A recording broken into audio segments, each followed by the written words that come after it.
was babbling with Rich Voss. I thought that was the end of the song, and then I'm like, oh, well, I guess it's not the end of the song. What's going on, Voss? Oh, it is good to be back in a studio. Yeah. And thank you. And listen, you've been doing this forever, and I'm sure I don't need to ask you this. But just in case, where are the life rafts at? Just in case, if things, don't go the way we. You're either a very brave man or very desperate. Why? For coming in and doing this show with me today. Well, just because of all the horse shit that's been, out there. Well, to tell you the truth, because I don't really keep up on it because I listen to Stern, so I don't know really what's going on with everything. Yeah. I try. When two people are in the middle of something, every time I'm the one who does. I look at during any. Spit it out. Well, during any. Spit it out, Jesus. That's what I said to Bonnie last night. Spit it out on my back. I don't. Nothing comes good out of it for me. So. You know what I mean? What, you just get fucked in the end? Well, yeah. You get squeezed from both sides? I get squeezed. I never, in the beginning when you were on with Anthony, I never did Stern, because I was loyal to you guys. And you were never asked to do Stern? Yes, I was. I was asked. Prove you were asked to do Stern. Bonnie asked me to do Stern. No, I'll give you $100 right now if you could prove to me. Well, how can I prove that? Okay, I'll tell you how. You had an opportunity to do Stern, but you didn't because of me. And Anthony, I'll tell you why. Time. You were off. I'll tell you why I could have done it. Yeah. Now I'm not. Okay, I'll give your opinion. Could I have done it? Okay. I was on Last Comic at the time. You guys were off the air. You remember? Not as. Yes, I remember. I was your photographer. Yes, you were. You were off the air, like you should have been. And I was on Last Comic. I had a lot of heat, so I was doing a show in Connecticut at a big theater. Mm-hmm. Packed, killed. Gary was there, Delabont, whatever his name, Boy Gary. Boy Gary was there, saw the show, very funny, came up to me. Right then I could have said, hey, I'd like to come on the air. So, what do you think, if he came to my show at a theater while I'm on TV, what do you think the odds were of me doing it? Very slim. He just happened to be there. No, you don't just happen to be in a theater. He just happened to be there. He lives up that way. Yes, but still, if I'm on Tough Crowd, I'm on Last Comic. Right. Okay. I'm not doing radio. He lives close to where you were. Yes, he does. And he probably was like, oh, Voss is close by. Yeah, all right. Let's go check him out. I think that's about it. Okay. Well, then that's your opinion. I think I could have. Well, you think you could have parlayed that into an appearance on Stern? All right. Here's how I'll find out. Of course, Voss has already made this about him. You just asked me. Look, enough with you two. I'm sick of you two. It's about me. I don't have a show anymore. And listen, folks, I'm seriously, if you want to try to get your golf game back, go to Golf Tech. I went there yesterday. How much are they paying you for that? Free lessons. Yeah. Now, listen, when I do their after show in a couple weeks. Oh, can I tell you something about your show, by the way? Yes. There's a lot of things that need to be said today. I was in the dark as far as that goes as well. They got rid of all of the shows that I helped put on this fucking channel. Yeah. And they didn't even tell me that was going down. Well, here's the only thing I'm really upset about with you and Norton. If you want my opinion, this is what I'm upset about. All your behind the scenes work stuff, that's between you two. Personally, what I'm upset about, and I got over it, but what I'm upset about, when our show got canceled, Norton never text, hey, I'm sorry about your show. Right. And your text was, hey, you okay? So that's not bad. That stinks. You hired me. You should have called. You should have called and said, hey, I'm sorry. I heard. I think that's pretty good considering what I was going through. Yeah, but you didn't. I was trying to save my own ass. Yeah, all you had to save your own ass. It takes a pen. I didn't even get to meet anybody. It didn't just take a pen. My gut feeling told me to not come back to this place. My gut said that. Well, then lose weight. I lost 10 pounds in 3 weeks. Because of the stress? Yes! Oh, that's so fucking great. I got to get more stress. Yes, you do. I got to spend more time with Bonnie. I mean, I walked out of the shower this morning and I went, God damn, that stress looks good on me. Well, you would think. But I didn't even have a signed deal until late Friday afternoon. And I only found out that they signed their part of the contract this morning, a couple hours ago. So, because everyone's online, what the fuck's going on? Why are you being so fucking vague? Because I had no news. I had nothing to say. I said no to them so many times. I'm like, no, I don't want to do afternoons. I still don't want to do afternoons. Afternoons is the best. How can you not? Is it? Yes, let me explain to you. Really? Can I explain radio to you? Yes, please, because I really don't know what the fuck I'm doing. Afternoons are... See, I told you. He admitted it right off the bat. He doesn't know what the fuck he's doing. Why the fuck is he throwing up the air? It's going to drive me nuts. Yeah, it's going to explode. I can't wait. I'm here. Yes. For me, when you guys were on NEW in the afternoon, to me, this is for me. I'm looking out for me in life, just like you look out for you. Sure. Norton, Anthony, everybody looks out. You got to look out for yourself and your family first. Of course. First, are you being mean? No, I'm not really. So I just don't want to do afternoons. Okay. And I told them a million fucking times. They're like, no, it'll be great. We don't really have a big show in afternoons. You'll have the lane to yourself and the guests. Oh my God. And then I talked to all the bookers around here and they're like, yeah, it's really hard to get guests at SiriusXM in the afternoon. Why, you got them at NEW in the afternoon? It's not really. I mean, here and there, yeah, I guess. But, so that's the first problem. But the second problem is I didn't want to leave my fucking show. Yeah. I was kicked off my own fucking show. It's kind of embarrassing. Well, you should have spun it, like Bonnie said. What? Oh, spinning it. You want to hear about spinning? No, wait. This is how you spin it. What? I wanted to do afternoons. That's people don't know. Those fucking assholes wanted. But the public doesn't know. I don't give a fuck. I'd rather tell the public the truth. These guys go, we'll send out a press release that, you were sick of getting up early and you just wanted to sleep in and you really are excited about it. I'm like, what are you, crazy? I want to tell the fucking truth. I mean, I'm here. I'll tell you this much because I know those assholes are listening down the hall right now. I will absolutely crush it in afternoons. But as I sit here, day fucking one, I don't want to be doing this shift. Well, look who your guest is. Okay? Look who you got. I'm your get. That's fucking... Well, everyone else was too scared to come in today. Why are people scared? Oh, listen, there's people that are scared. Rich, it's ridiculous. Okay. It's completely ridiculous. The holding point was they're like, it came out of nowhere. The Post reporter called me yesterday. They only wrote a little bit about what I was telling them. But basically, I was blindsided, and Scott Greenstein goes, look, we want you to do afternoons. I'm like, yeah, well, I don't want it. He goes, no, it's either that or nothing. I'm like, all right, nothing. So then I walked and I took some time to myself. They kept coming back to me, and then I'm like, maybe I could try it for a year because the problem is I just thought that I was going to continue doing mornings. And this came out of nowhere. I didn't have time to fucking plan for anything. And so my reasoning, and it's the truth, and it's not going to sound good for the people upstairs, but I didn't have anywhere else to go because it came out of nowhere. I scrambled a little bit, and actually there was some nice interest out there. And in the end, I'm like, I will do 1 year for you guys. And they're like, no, we need a multi-year deal. I'm like, well, no, that's just not happening because this is not my idea. I'll make it work. I promise you that. Well, but this is not my idea. So then it went back and forth, and like 2-year deal or pretty much shove it. I'm like, all right, well, it's been fun. And then they kept coming back to me. What is this going to take? I'm like, what it's going to take is 1 fucking year. I'll give you 1 fucking year. And if things don't drastically change, then I'm looking at my last year at SiriusXM. Period.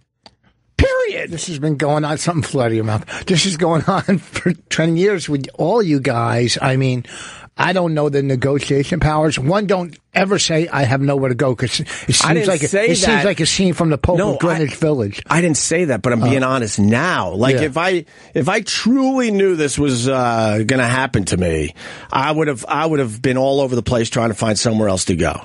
But I was so blindsided by this. I'm like, holy fuck. And then, people always say it's easier to find a new job while you still have a job. And I knew what happened when we got fired from NEW, where I had to sit out almost 2.5 years. By the time we got back, we were fucked and we had to start all over. Hence the John Lennon Starting Over song, by the way. And so So I'm like, you know what? It would be best to sign for a year, give it a shot. I'm not going to fucking just call it in. I will do a very good radio show, and then a year from now, we'll see where we're at. But I'm looking at this as pretty much my last year at SiriusXM because I want to go to a place that I'm appreciated. And through the negotiations that just happened, there's no fucking way they could spin it and say you're appreciated. Yeah, but you know this business. It's always up and down. 1 second, and we're in the down phase right now. Yeah, big deal. Big deal. Then you we're have in the something. Down phase. Yeah, I've been in the down phase. I've been in the up phase, down phase. Like, and you know what? You're still doing what you fucking do. Oh no, I love doing this, and I don't want. And this isn't a woe is me, and I'm not. Yes. I'm not a victim. I'll be just fine. Yes, of course. I got a great life. I really do, but I don't appreciate being completely blindsided by this whole fucking thing. I don't know the corporate. I don't know the rumors. There is no rumors. No, I mean why? How I was pushed out. Yeah. I was pushed out. Jimmy told me a year ago that he was leaving the show. He told me a year ago. And then he said it on his advice show. Then he said it on other podcasts, other radio shows. There was an Esquire article. So I'm thinking, all right, well, what's next for me? I started working with all you comics, and the show was fucking working. And then somewhere in there, Jimmy went from I'm leaving the show to I'm going to fucking take your show. Or take our show, I should say that, because we certainly did it together. And I do believe that even though we didn't have the best chemistry, I do believe we did very good shows. I really do. Here's the deal with me. I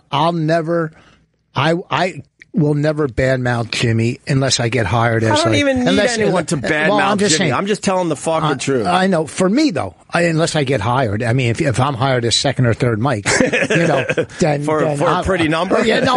Listen, I'll throw that. You know what I mean? I mean, if you're in a war, you're gonna need someone like me. Jimmy's been my friend for 20-something years. Behind the scenes, that's none of my business. The only thing that hurt me personally, like I said, was no text and. I texted you. Are you okay? Well, whatever. That's like you okay? And then you're like, no, I'm fucking mad. And then I write something back. It was like, dude, I was more than distracted, but yes, I knew how much that show meant to you and Bonnie. It was a highly rated, fun show. Sherrod still won't talk to me. I had reached out to him. He's fucking beyond pissed that he lost Race Wars, and I don't blame him. But I'm here to tell you that I had no idea all the shows were going away. That was part of this. You did. This was part of this master plan to completely blow up this fucking channel. Well, I think, as I said, looking out for me, we'll be back, me and Bonnie, because our show was too good not to be back somewhere. Somewhere we'll be back, I think. And I thought you did a great show. And I think you're a natural at doing this radio thing. Thank you. And I thought when I came in here one afternoon, and you were in here with Vic, and love the Vic Henley, and he's one of my favorites on radio. And Chris, he also told me it's been good. What do you mean? It's been good. He's not coming back either? We'll have some conversations. I like Vic Henley, but the problem is. They pretty much took everything away from me. So I'm up for the challenge. But one of the things they said down the hall is, you're really good at building radio shows. I had to listen to that horse shit. And then it turns out, I got Paul, I got E-Rock, I got Lewis, and that's it. Well, and no money for a co-host. What? No real money for a co-host. I got to get out of here. Well, hey, listen, good luck. Oh, is this your tryout? No, I don't need it. I'm just saying, I thought, I don't want to be a co-host. No guests? I want to be a third guy. All right, I can handle that. Third guy, Tuesday, Wednesday, Thursday, maybe Monday. All right. Okay, can you do me one favor and make sure you don't make it about yourself? I got to take, and everybody's getting tired. Tone that part of it down a little bit. Yeah, but people are getting a little tired of you and Jim. We're getting tired of it. Okay, we went through it with Ant. We're getting tired. We don't really, all we want to do is hear fucking radio. Yeah. We don't, you know what I mean? It just, it's like, I don't know. Anthony's people reached out to me. What? Keith the Cop reached out to me. For what? He was very, very nice. He was very, very nice. Well, I talked to Ann over the weekend. And he's like, Ann would absolutely work with you again, and blah, blah, blah, blah, blah. But to be honest, in the end, it was it was too much to unwind in such a short period of time. So that's something to think about. Are you kidding me? What? Getting back with him? That would fucking, are you kidding me? You know the headlines? Do you know I mean, obviously you'd have to do it out of a van, but can you imagine? Look, if people get back, people break up, people get divorced. The funny thing is, because when I was yelling and screaming at the guys down the hall, I'm like, you put a lot of things back on the table. And they're like, what? Like what? I go, like Anthony. They're like, oh, you would never. Oh my God, you would never. I go, what? After what you did to me, you put a whole bunch of things back on the table. I had a wonderful spot here. That's serious. But then when things happen and maybe the funds go a little lower and stuff, then all of a sudden you start looking around like, now I could do this, and this. So, but there's a lot to unwind there, to be honest with you. What I was saying, a lot. The day I came in here, when you were here with Vic and Chris in the afternoon, you guys were having a great, fun radio show that day. Remember? I mean, no offense to Jim Norton, but when he's not around, I'm way more relaxed. Okay, so you guys are way more relaxed. I mean, when I have Vic and when I have Chris, we're doing pretty good right now. I feel like I could be more myself. And you know what? It's no fault of Jim Norton.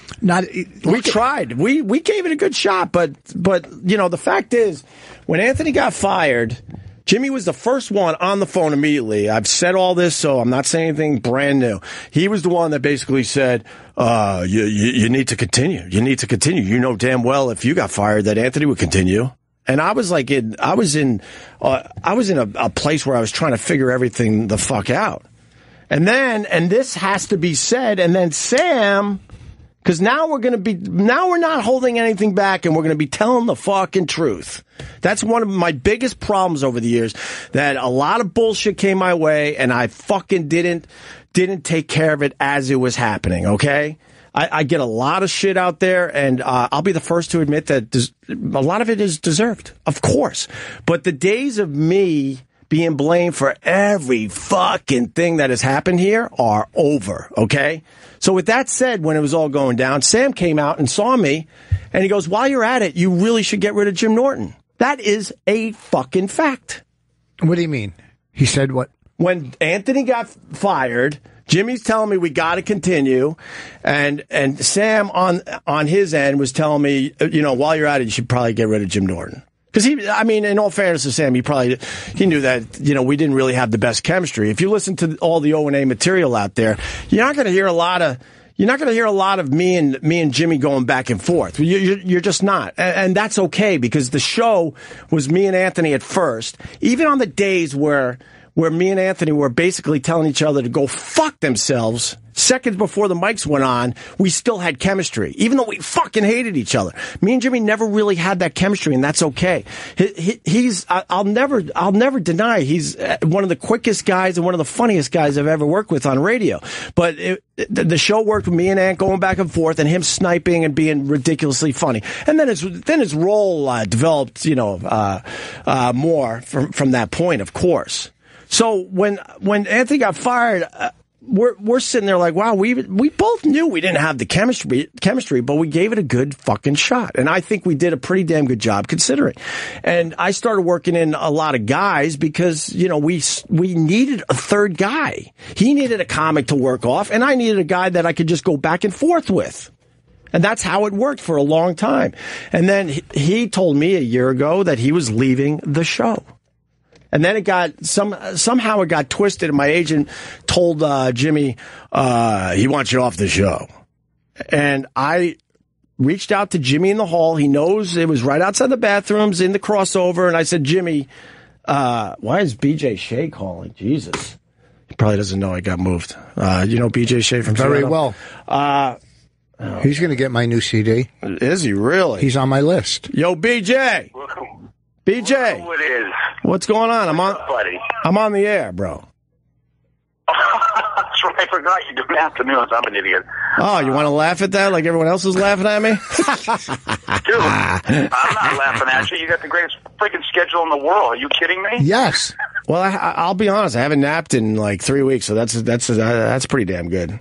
Dude, you know I'm not. I was just going to call you, actually, just give you a little bit of love, dude, and also a little envy, saying, can you cut me a deal where I get afternoons? That would be awesome. Well, I'll maybe this will work out down the road. Who knows? Yeah, a lot of people have been reaching out to me. BJ, I really appreciate it.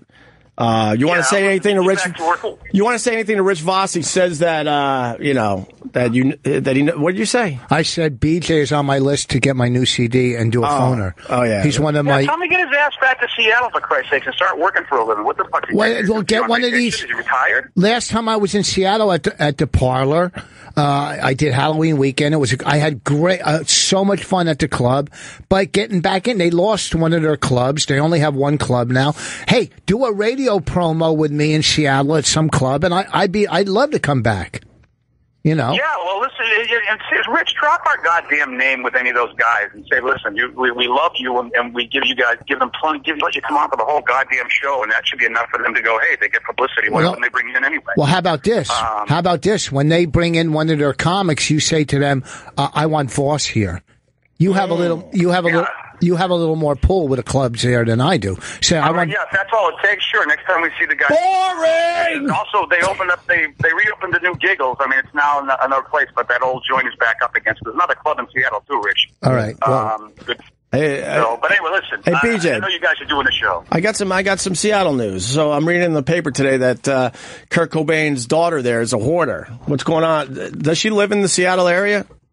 Yeah, she's a sweetheart, but dude, I mean, come on, let's be honest. How is she not going to be messed up with that family? She follows me on Twitter, so I got to be careful. But basically, she does a lot of online shopping, and the house is filled with shit from. What's wrong with that? Yeah, but supposedly it's filling up the house, and a lot of the stuff isn't even opened. It was in the paper today. I do it. Yeah, I'm not surprised. I heard that story, and we kind of, we kind of are cool with it just because of the fact that she's their kid and they're messed up, and so we try to be as cool as we can about the way we talk about her. But it's sad. It's sad that her mom can't get her shit together, at least to help that kid have a normal life. God, I love Courtney Love though. We've had her. We had her on once, and she was amazing. Do you know what's really sad? From an artist standpoint, Opie, you're right, she is. But from a and look, you're a parent, I'm a parent, so I look at it like once you spit a kid out, it's over. You know what? Whatever you think you should be doing, you got to take care of that kid, or society's going to suffer. And she just hasn't done a good enough job, in my opinion. And I mean, it's not, if she's a hoarder, that means she's not going anywhere. The daughter, she'll stay home. Well, hey, BJ, that's what I'm saying. Look, if she's buying too much shit, it's better than injecting herself with something and put a shotgun next to her fucking head. I mean, honestly, and I don't know if you talked to the dude that made that Cobain movie, but we had him in, and he told us some stories about just because he had to interview her and interact with her. Well, which movie? Montage of Heck? Exactly. Montage of Heck. Wait, no. That dude. Who's the director you had in? No, because he's a guy. Not Brett Morgan. Brett Morgan? I think so. I think he's the guy. Yeah, I'm getting old and I forget names. It's just bad. Because Montage of Heck was amazing. The other movie was good too, but the director seemed like he didn't really know much about Kurt Cobain, Courtney Love, or anybody in that situation. Yeah, no, the Montage of Heck dude is who we had, and he had said that that Frances Bean was just like, she said, you know what, you let me know who my father was. She said, I feel like I finally got to know him. Right. Which, but he had talked about how, that poor kid, fuck, dude. How do you get raised normally at that point? A hoarder? Jesus Christ, I'm surprised she's not worse. Hey, BJ. BJ, we could go old school here. Outlaws of Radio, me and you. What do you say? Listen, whatever you want to do, buddy. Me and BJ started out at the same time, more or less, at Brother Wee's. BJ started there too? Well, I mean, BJ, what was I back then? And be completely honest. BJ was basically co-hosting with Wee's. You were Stan's intern, right? The PD's intern or a Christ. Something like that? No, everyone likes to think I was an intern. I was making about $10,000 a year as an assistant promotion director. Started as an intern? You started? No! Everyone likes to say that up there. Fuck, Opie, I don't remember. I know that you were there a lot with our show and stuff, but I don't know. You know how many... Both of you just don't fucking get old. You remember shit. You know how many times we got drunk together, and you're like, oh yeah, I kind of remember you being there. You remember the same? Yeah, dude, I totally remember you being there. We got pictures of you. I mean, you were there the whole time. I just didn't know what the hell you did, except probably do a lot of shit nobody wanted to do. Funny, I'm thinking. Let's be honest. I think that's what I remember. Yeah, I'm thinking that right now. That's what I remember. I got pizza for Dave Kane. I did the traffic reports for Janet Merriam in the afternoons. Yeah, well, I did whatever the fuck Weeze wanted in the morning. Huh? Stop bragging about the good life that you had there. Right on, brother. Hey, all right. Are you done with BJ? No, like I said, I remember you were always the man. That's what I remember. I remember you're a good dude. Huh. That's I don't remember. That's all I remember really is that. And me, I was an asshole. So pretty much, that's what I remember. I was the asshole, and you were the good dude. That's what I remember. All right. Well, hey, listen, BJ, it was good to talk to you. I've said what I had to do it at this funeral, but get me back in Seattle, okay? Talk to it's up to you. The one good thing about my memories, I'll forget that I fucking know him, and I won't talk to anybody about it. I know. That's all right. I'm working. Seriously, we got to chat when you're not working. And Rich, next time I see both guys from the comedy clubs, I'm gonna drop your name and say, hey, let's get him back up here. All right. Thank you. All right, BJ. Thanks for checking in. All right. All right. Oh, my pleasure, dude. We'll talk a little bit later. Oh, shut up. I got a show to do. He doesn't even remember me? How does BJ not he's lying. Lying. What are you talking about? The guys down the hall don't remember you, and you've been here 12 years. He's lying. He's lying, this BJ Shea. He's in my top 10 favorites. For radio shows you do? He's great. He's absolutely great. He learned very well from Brother Weeze, like myself. And he's another guy that credits Brother Weeze and shows loyalty to Brother Weeze. And there's some good guys around the country that do right. I did 2 guys in Oklahoma that were great. Tyler and something in Omaha, not Oklahoma, in Omaha. Oh, I don't know those guys. It was great. It was like how it used to be here. There was no fucking don't write any list of just come in and talk. Right. That's the kind of radio. All right. So where are we at now? He interrupted me. What was I saying? You were saying that you're trying to get you're putting most of your focus in getting My Wife Hates Me back. You were just saying that, I don't know about Sam or whatever. I'm not. You didn't really like my text to you? What? Oh, are you okay? Yeah. Are you okay? My daughter. You know what? But then you had to make me feel bad. You wrote something like, my daughter's crying. Yes, my daughter started crying. She thought we were going to... When Bonnie told her we lost a radio show, she just started crying, said we're going to be poor. Right? And she did... Did you hear the last Ask Raina we did? No, I did not. Some lady called. I was busy making aquarium videos. Listen. Yes, go ahead. Here it is. Eating like a pig. Do you mind if I read this? As long as there's, go ahead. No, I'll be careful. Go ahead. I don't think I say anything negative about anything. There's some shit talking in here. I'll be careful. I wrote you okay. Yes. You wrote eating like a pig at the Cheesecake Factory. Yes, but Raina cried when Bonnie told her. Yes, she cried. Our 9-year-old cried that we lost our radio show. And I just said I want to just move on and buy an RV and live on the water like Rockford. Right. My buddy Buzzy, people have been beyond cool. Hearing from a lot of people all over the place. He's reminded me that I was the assistant promotion manager at WCMF when BJ Shea was a big star on the morning show. He was a big star with, BJ Shea was way the fuck ahead of me back then. Way the fuck ahead of me. You heard that? You heard that? Back then, right now too. Well, now he's ahead of me. Now he's ahead of me again. Yes. So is Roland. Listen, I did Brother Weeze back then. I told you this. I've said this on the air many times. I was single. All I remember is picking up a stripper and getting laid from Brother Weeze's show. Yeah. When I was there, I don't remember. I just remember doing the show in the morning. It was the morning though back then. Okay. And I picked up some stripper. I don't know what club. I was working Hiccups, I think. Hiccups in Rochester? Yeah, it was Hiccups, I think. I don't know. And there was a tall girl that used to run the place, very attractive. And ever since then, I've had a good relationship with Brother Weiss. That's good for you. I think I've had good relationships with all radio, because you know why? Why? I'm neutral. I'm a neutral guy that looks out for his family. I'm not going to lie to you. That has frustrated the hell out of me over the years. What, that I'm neutral? Oh, my God.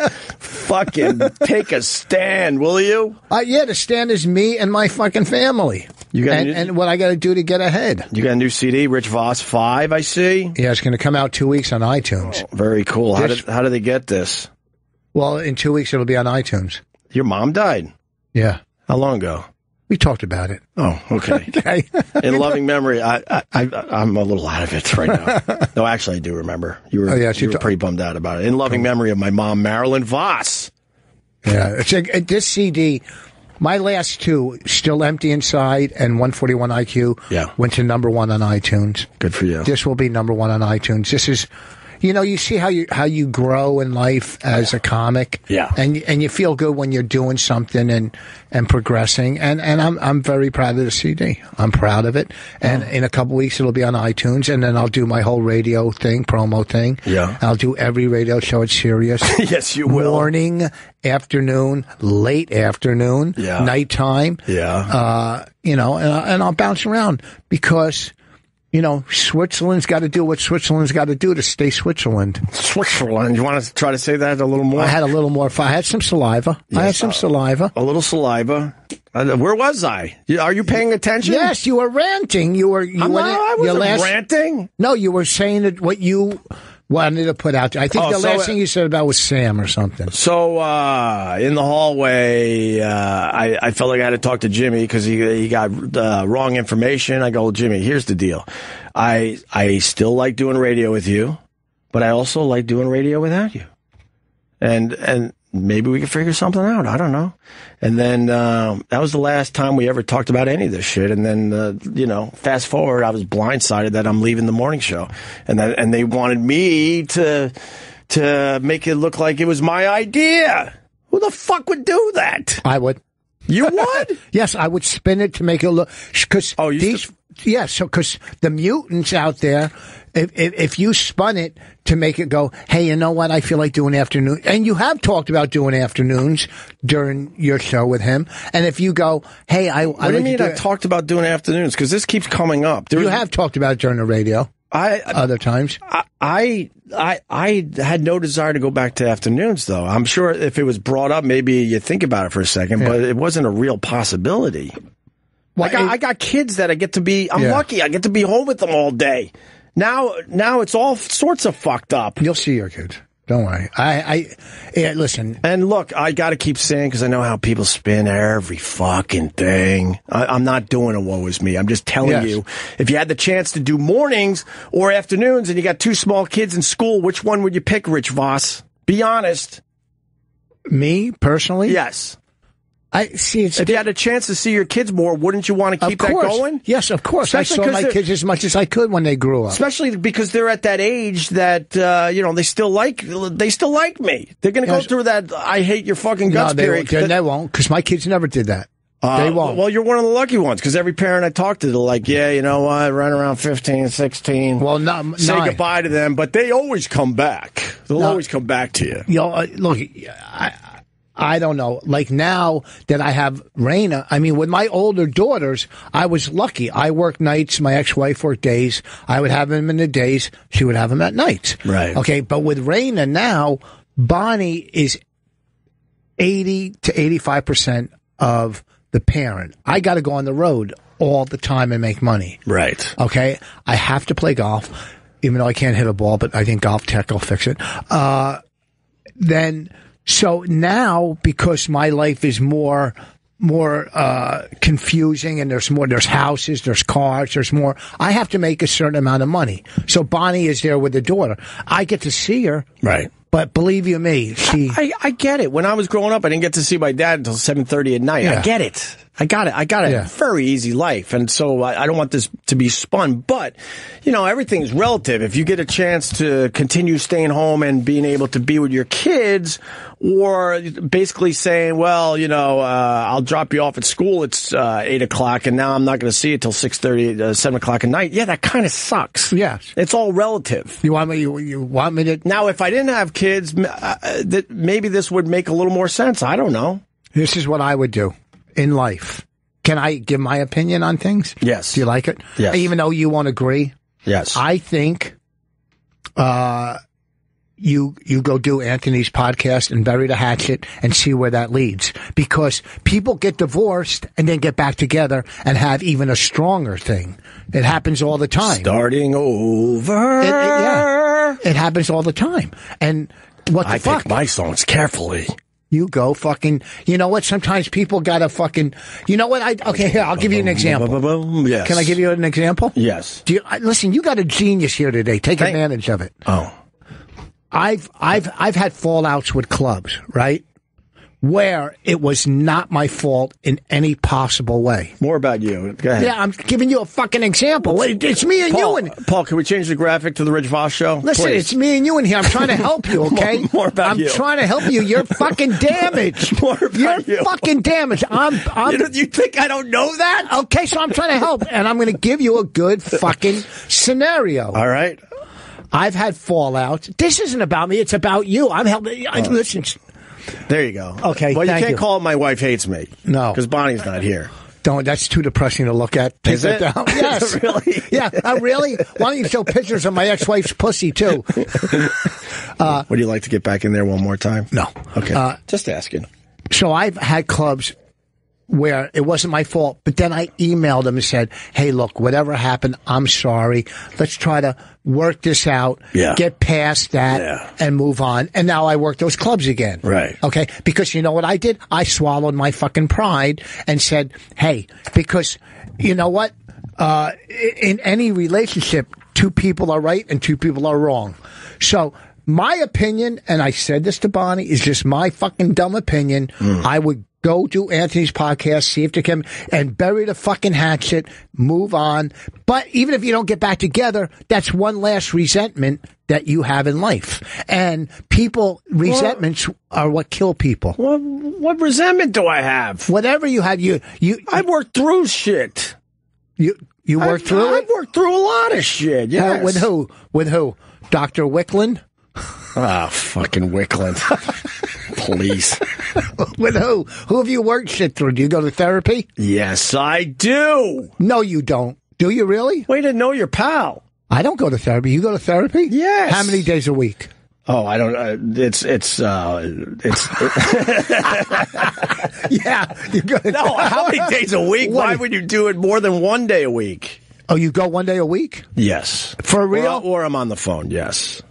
Oh, well, I didn't know that. Well, how about you fucking have a conversation with me? It's tough when you can't get you on the phone. Are you okay? That's pretty good, considering I was trying to figure out my own shit.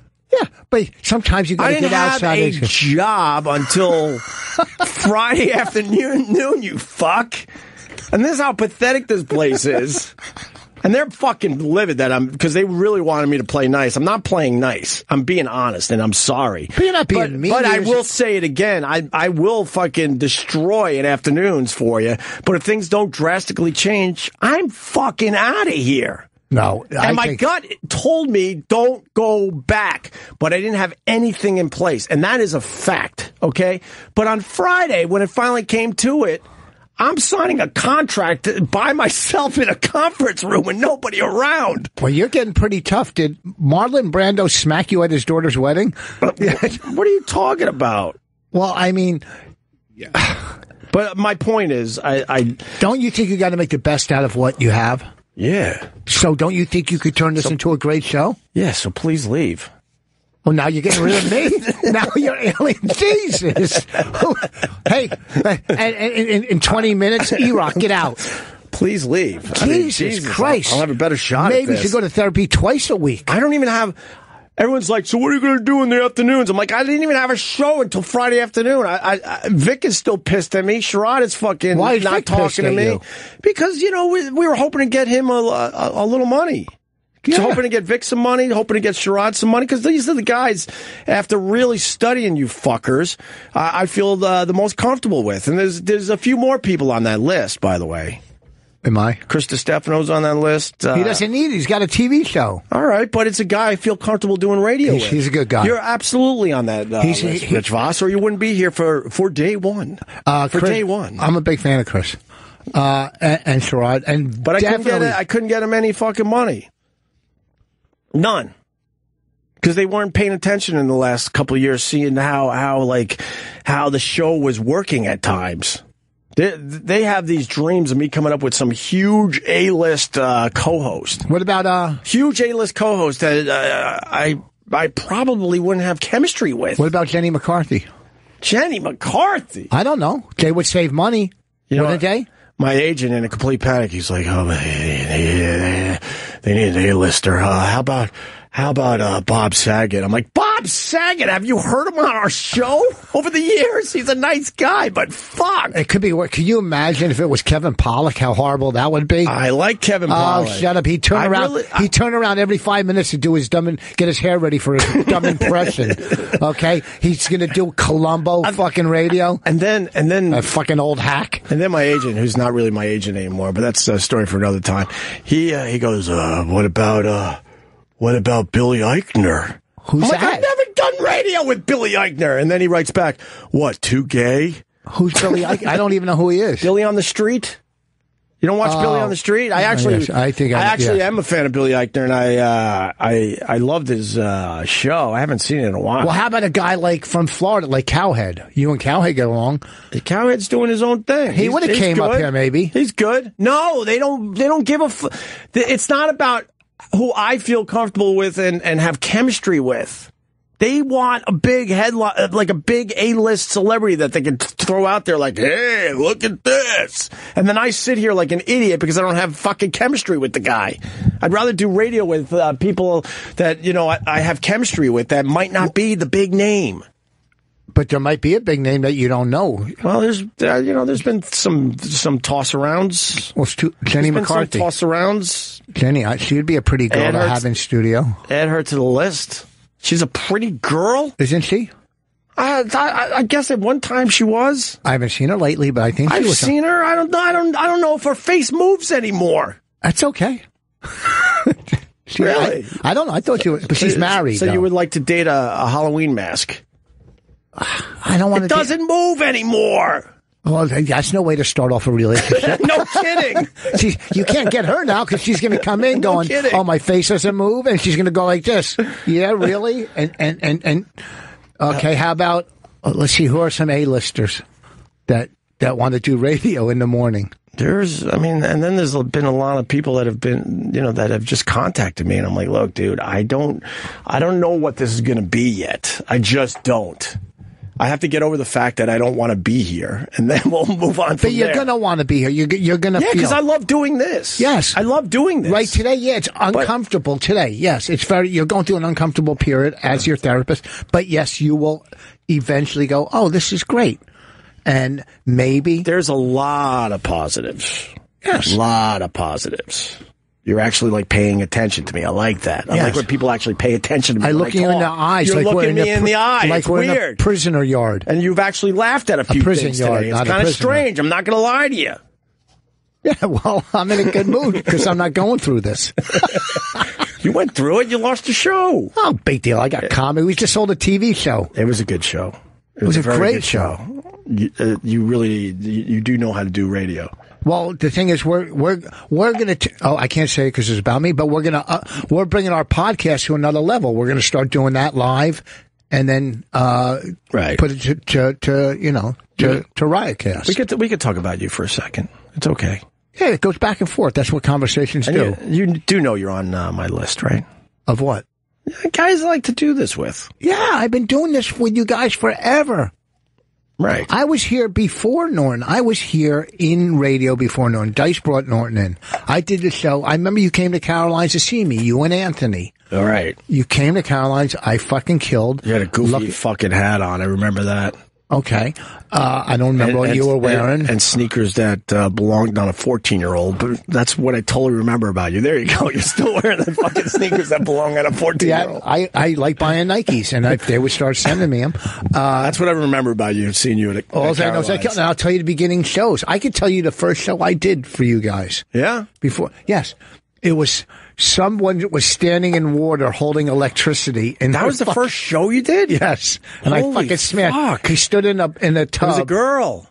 And they held a light. And they made their hair go all sorts of fucked up. And they made the light go on, too. Yeah, just throwing, like, some voltage through the body. Yeah. Yes. And then, like, the second or third show, these two fucking pigs from Philly came in, and I attacked the fuck out of them. And then they pretended I left the studio, and I hid behind the wall. Yes, I do remember that. Okay? Yeah. So... good times. Good times. Well, that's what I'm saying. I'm going to get you and Anthony back together. That's what I'm going to do. You might be against it. I'm for it. I mean, there was a lot of texting going on the last week, but everything was completely up in the air. But I'm like, look, dude, this is just way too much to unwind.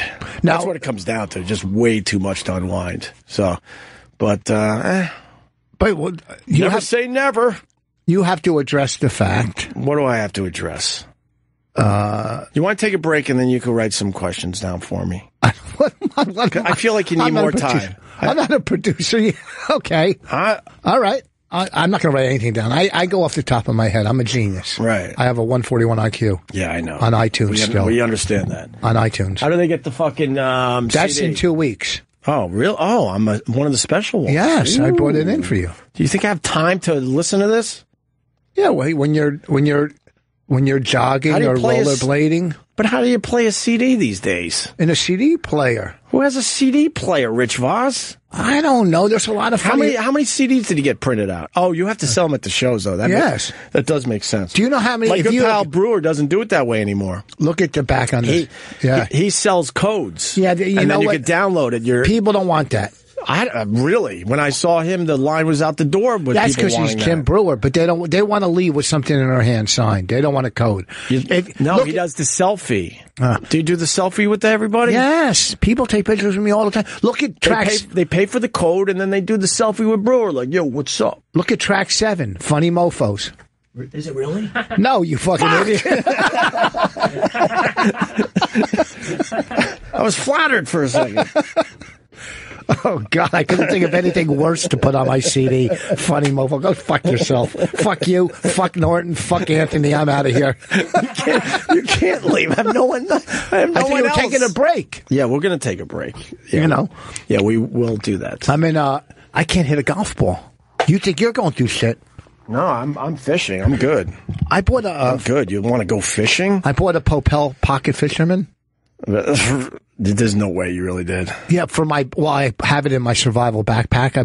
I put together 4 survival backpacks. I have 3 in my house and 1 in my car. All right, so major survival backpacks. All right, so let's say you need to survive, I guess is the best way to put that. Yes. How are you going to catch a fish? There's no bait around. You can't just go to. I got fake worms. You already got the fake worms. Yes, I bought. I have that. I have canned food. Do you have Gulp? Huh? Do you have Gulp? What the fuck is Gulp? Tell me what it is, and I'll tell you if I have it. You don't have fake worms, then. I got fake worms. I'm going to keep that between me and my fellow fishermen. You don't have the Gulp. I have fake worms. I have bobs. You have bobbers? Yes, you know. I have hooks. I have everything. What kind of hook do you have? Huh? You going circle hook? What do you got? I got the kind of hook that if a fish bites it, they're done. I got little hooks, big hooks. I got all kinds of. But that's not only all the stuff in my survival. Let's say you're in the woods. I have a machete. And your fake worms don't work. What are you going to use for bait? What am I going to use? Yes. I have cans of sardines, too. I'll use a piece of sardine. That might work. I'll use a piece of sardine because they like eating their own. God, are you a Jew? Why am I a Jew? Because I have survival backpacks? No, because you eat sardines. I have them for survival. Oh. They're a good form of protein. I have a machete. I have an axe. I have little pans to cook on. I have fucking a thing you stir in water to purify your water. I have Every fucking thing. I'll bring it up here one day, my survival backpack. And we could go through the survival backpack? It's so fucking cool. Oh, boy, let's pencil that in for Thursday. I'll be in Ohio, in Cuyahoga Falls. Oh, can't wait for that bit.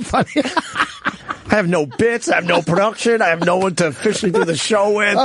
Hey, fuck you, stupid twat. You should have walked. Hey, when are we getting Voss in the backpacks? Oh, boy. Maybe we could get some special production for that. You want to guess what's in the backpack? Oh, God, this is depressing. Oh, wow. We got our first bit. I feel like my first week in sobriety. I feel like I could relapse. Oh, yay. You know what's making me comfortable here today? Oh, by the way, when's our first guest coming in? Oh, my God, the company said the guests will be flying on the show, and let's make sure we start off on the right foot and get those guests rolling through that show. Oh, look at that. Is Roland even here? I think I'm not blaming you, Roland. Trust me, I'm not. I know it's gonna be tough to get guests. I'll tell you what makes me comfortable. No, it isn't. I'll tell you what makes me comfortable. Yeah, is seeing E-Rock in there. Because I haven't had the pleasure of working with him. Well, he's not happy either. He lost his fucking show. Yeah, but his show was unlistenable. There's a lot of fucking pissed off. No, it was good. I used to listen to him, and I called him. I know. I like him. I'm just kidding. E-Rock does a very good radio show. Yes, he does. And it's not just me. There's a lot of people that are really fucking pissed off and sad around here. E-Rock's another one. He lost his fucking show. I don't blame him. You all right, E-Rock?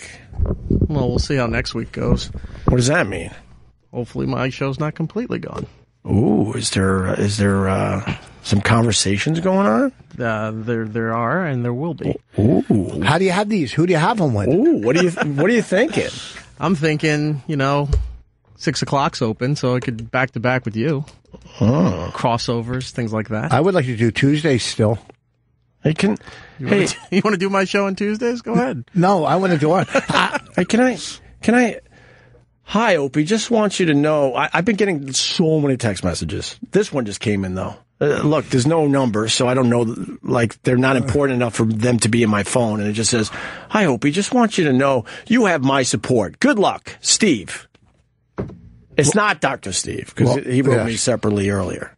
And we know it's not. I don't think I know any others. Maybe it's Steve calling from the afterlife. Steve who?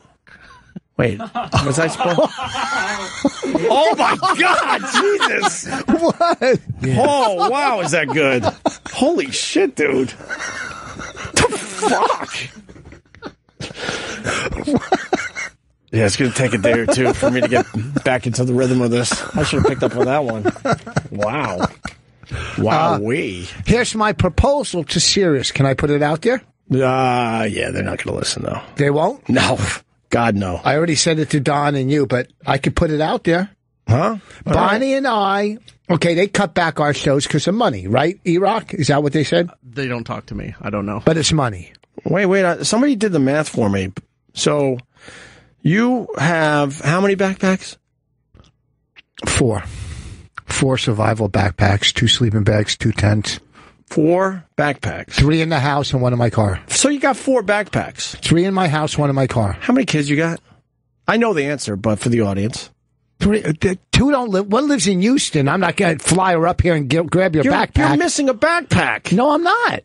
What if everyone happens to be at your house for, let's say, Thanksgiving when the shit goes down? Who doesn't get the backpack? Raina doesn't need one. She'll hang out with Arb. She's too small to carry one anyhow. You got 3 daughters and only 4 backpacks. Goodbye, Bonnie. Hey. Did you get Bonnie a backpack? Yes. Did I spit again? Yes. Why am I spitting more than you today? Huh? Because you have a bad taste in your mouth. It's called Serious Executives. It's more than Serious Executives, my friend. I have enough backpacks. You think they're really mad? Who? Like the bosses? No, why would they be mad? They save money. All it comes down to is money on everything. Money is money, and that's why my proposition will get us back on the air. But they want me to be like this good soldier, like, it's your idea. Well, they got to You wanted to sleep in, and we're going to put out this press release where everyone is happy. Why the fuck would I do that now? Listen, where are we going next? Where do you think we're going next in a year from here? We already sold. If they pick up our TV show, if they pick it up, they bought the script. Yeah. If they pick it up, I don't know where you guys will go because I probably won't be talking to any of you. But no shit. Boy, do I know that game. I always talk. And we have two other, and we're making another movie. So maybe you guys will become real producers. Look around. There's not you guys. No, you and Lindsay. Oh, okay. That's nice. I thought you meant the radio, like. No, because Bonnie and Lindsay get along great. Yes, they do. They get along great. They get together. Yes, they do. All right, can we take a break? I'm not stopping you. We're starting to fall off a little bit. Let's take a break. We'll regroup. You know what we'll talk some more shit after the break. Okay, but real quick. All right, go ahead. I hate when people go, hey, man, we're gaining weight. No, we're not falling off. I'm fucking carrying and holding my own. You're doing okay. I'm doing good. You've made it a little bit too much about yourself. To help you. I'm giving examples. I'm giving fucking examples. I see. Oh, hold on. There's Shuli. All right, I'll be right back. Shuli, maybe I shouldn't say this. He came right up to me, dude. Just wanted to let you know. He's a great guy. I love Shuli. He's a good guy. Could have been nicer. He's a very good guy. I don't want to like put him in a bad spot because he works for Howard, but he's always been beyond cool to me. All right. I'm going to. What's the plug before the break? This Thursday through Saturday, I'll be at the Funny Stop in Cuyahoga Falls. And for real, if your golf game has fell apart like me, try to go to Golf Tech. They put you in harnesses. I truly can't hit a ball. I went from low 80s to I can't hit a ball. Right. So they put me in all these harnesses and all this shit. Yeah. And if you're buying on Amazon, amazon.richvoss.com. All right. What are we buying on Amazon? Everything. Don't people buy everything on Amazon? I got confused. What were they buying there? I'm saying if you buy anything, I kind of got bored in the middle of your plug. I'm not plugging to you. I'm plugging to the 12 listeners. Oh. If you're buying on Amazon, buy on amazon.richvoss.com. Oh, because you get a little taste of the action. Yeah. If they buy stuff. Yes. I heard about that. Yes. Do Riotcast. I heard about that. And in a couple of weeks, my new CD will be out, Rich Voss 5. All right, we're going to continue with some other shit. Is Dennis Falcone here? I want Dennis Falcone to come in here with song suggestions based on everything that has happened in the last couple of weeks. I want to see what kind of balls he's got. I want to see what kind of balls this Dennis Falcone has. Tell him to get a list, and he comes in here next. Songs I should be playing. Like I started the show with John Lennon, Starting Over. I thought that was a nice way to start. All right? I would have started with I'm a Loser. What the fuck? Opie Radio is back. I'm a loser. I played your song, and you're not even in here. I knew you were playing it, so I know it. Why is your voice getting so high? I just I do another radio show for 2 minutes. Yeah. And then I started talking about Israel and this and that. And enough with Israel. I know. And he was talking about Hillary and Trump. And all this is in the bathroom? You were holding court in the bathroom? No, then I ran into Fugelsang's show. Who? John Fugelsang. I know the Political. name. Eric, I know the name. He's a great guy. Who is he? Very nice. Good guy. Another talk host here at SiriusXM. Do I know him if I saw him? Yes. Maybe. Yeah. You'll get to see a lot of new people in the afternoon. Thanks, Dennis. Oh, that guy. Okay, I know him. He does a good radio show? Yeah, he's very good. Yeah. All right, fair enough. Is Bonnie coming up? I don't know. Is she? Is she in the area? No. Huh? No. Dennis Falcone, how are you, buddy? How are you, sir? How you been? I've been challenged. Who would ask that question? How do I answer that? How have you been? I mean, overall, good. Good. You look good. You got a lot of color in your face there. Oh, really? Yeah. That's called high blood pressure. Oh. Thank you for bringing in Perry Positive. The guy's fucking falling apart. He's fucking, how you been?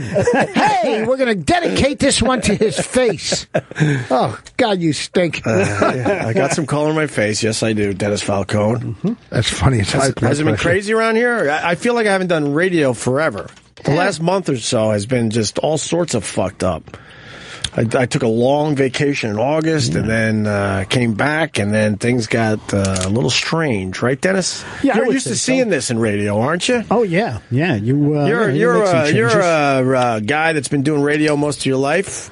Yeah, but I think you're kind of lucky because when there's a change like that, you're usually out the door. They don't usually give you another show. I know that. You know? Yeah, well, exactly. You know, well, I mean, at least you're here in the afternoons. It's still a big. It gives me a year to figure shit out. You know, it gives me a year. Yeah, I mean, at this rate, 5 years you'll be doing overnights. Yeah, look at it. What's your motto? One turntable breaks, you buy a new one. There right? you go. Yeah. Yeah. But no, it's good to see you. All back this turmoil around here hasn't affected you in the least, has it? Well, I don't know if I'm going to be DJing in the morning anymore, but, you know, I mean... well, you could always DJ in the afternoon. Yes, I hear you on Saturday filling in for Cousin Brucey. No. I hear you on 60s on 6. Yeah, that would be Sunday He's night. hoping for the Cousin Brucey fill-in slot someday. Cousin Brucey's the nicest man. I love him. I've done his show. Everybody that calls him, he's so nice to him. I'm going, how is this the nicest man on the planet? That's pretty... You think it's smart to be nice? Well, he's so nice. How is it being nice? Huh? How is it being nice? Is it good? He's had a very long career. No, just in general. Like, is it how is it to be nice? I mean, like, you're do you know how it is? Yeah. You sure? Well, I'm nice. Yeah, I'm nice. Yeah, like I've given free CDs to certain people in audiences. I've donated. I do nice things. You've done some nice things. I've done some. The problem nice with things. Cousin Brucey's show, I've done it. I think I feel like I've done it twice, at least once. He makes it sound like you're in the middle of a fucking gymnasium. He knows.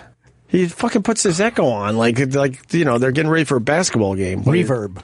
Is it reverb? Reverb, that's what it's called. But he has a lot of cousins. Yes. Well, I had a lady in the audience. Do you do voices, by the way? Do I? Yeah, I feel weird being in afternoons without someone that can do that. voices. I do what that. What kind of voices do you do? I do the little bird that was with the dog. Get him, Chopper. With the lisp. Do you do voices? No, I don't do voices. Are you kidding me? If I start doing if I did do voices, I would do Columbo. Yeah. That would be my favorite. All right, let's hear the Columbo. I don't remember. I don't. What did he say? Yeah, I don't do voices. I do songs. I could sing. What can you sing? Cat Stevens, Neil Young. I've done it many times on my show. I know. Which Neil Young song? Our House. That's not. That's CSN. That's CSN without the Neil, Y. That wasn't a Y song. How about Old Man? Oh, yeah. Old man, look in my life. I'm a lot like you are. Wow. Okay. How about Harvest Moon? That's a nice one. I don't know that. I do like Harvest Moon. That's a good song. So, Dennis, I invited you in here to kind of, come up with like a playlist with sure. As far as everything that's going on around here. Of course. How about Dirty Laundry by Don Henley? Right? Because everybody was kind of airing Dirty Laundry. Dirty Laundry, exactly. Cute. You also had the OJs, Backstabbers. They smile in your face. Dennis is going for That's a good one. That's a good one. And this was all off the top of my head. Wow, Dennis is going for it, yes. And good Three Dog Night song, very early in their career, Liar.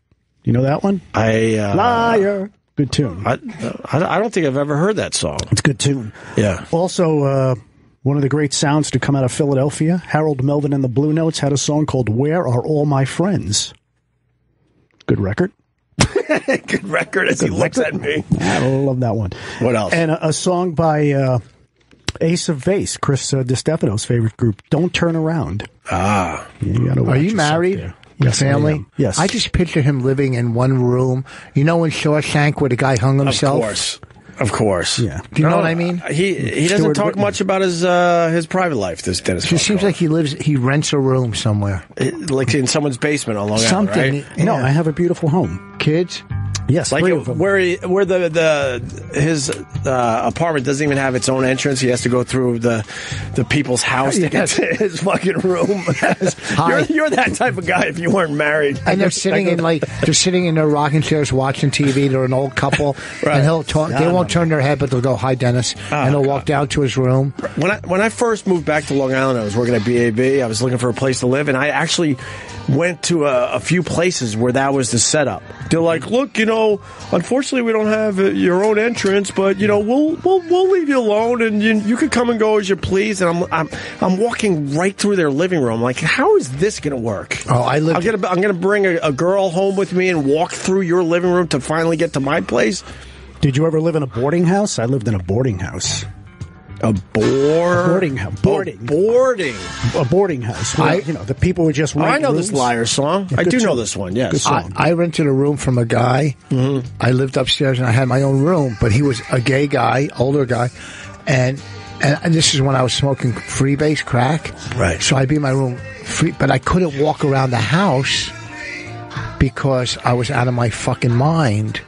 And he would have saw that, you know what I mean? And it was so fucking creepy. Yeah. I'm so glad that I moved. Dennis, any other songs? Of course. Boring How story. about Everything About You? Ugly Kid Joe. Right? You like that one? You gave yourself boring story. Yes. You knew, right? It just wasn't working. When did you realize it was a boring story? It's because I couldn't put into words the feelings I felt there. Right. So I'm going like, what am I? I'm trying to paint a picture that nobody cares or who will buy. So yeah, it was fucking a horrible story. I like your self-awareness today. Yeah. I mean, you've been doing very well. Thank you. You've been doing very well today. Yeah, listen. Can I tell you something? It's not me who's being judged, asshole.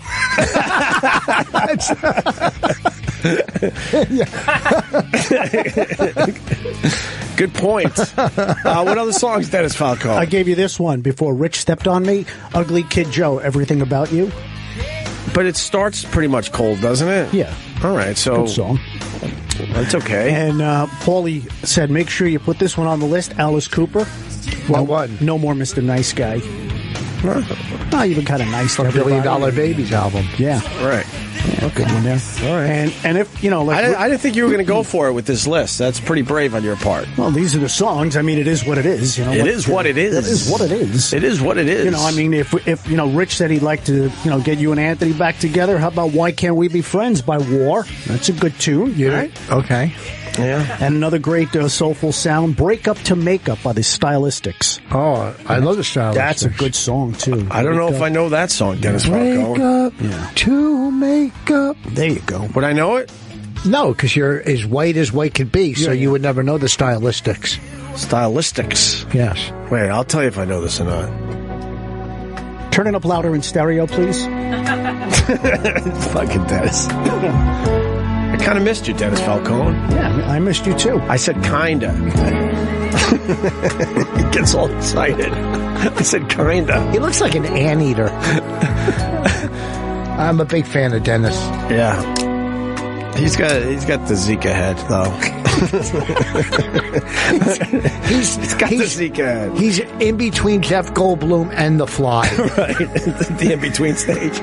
Hey, Dennis, how do you feel about your New York Mets? Yeah, I hope we do it tomorrow. They fucking did it. Bumgarner. Wild card, huh?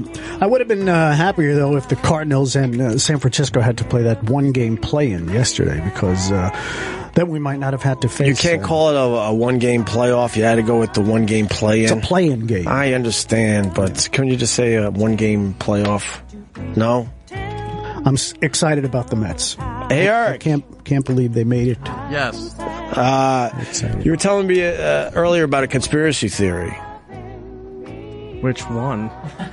Which one? I was told that Anthony called Jim and Sam this morning, and then I was told. Oh, right, yeah. I was told the channel blew up. Yeah, I guess. And there's a conspiracy that it happened right when Anthony's phone call to them was on. Yeah, during the midday replay, right when Anthony's segment was coming on, the channel went to Bennington from Raw Dog. Yeah, but it was only half of the channel because the Sirius side was still the replay, the XM side, and the app were Bennington from Raw Dog. Wow. And apparently it affected a few other channels too, had some were knocked off. Thanks. But it's nothing that we did. It was a automated router issue. Yeah, it has nothing to do with us. Opie wasn't even here. Yeah, right. I'm going to... What? Yes, Fox. I felt like Cramden.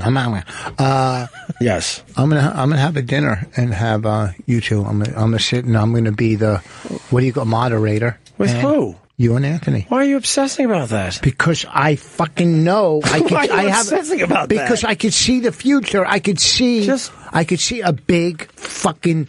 I could see headlines. I could see headlines. Good, yes. Okay. What else? He could come to work in like maybe a new fucking Klan outfit, whatever. Just I could see a lot happening. That's all. Why would he wear a clam outfit? Oh, shut up. It was a joke, stupid.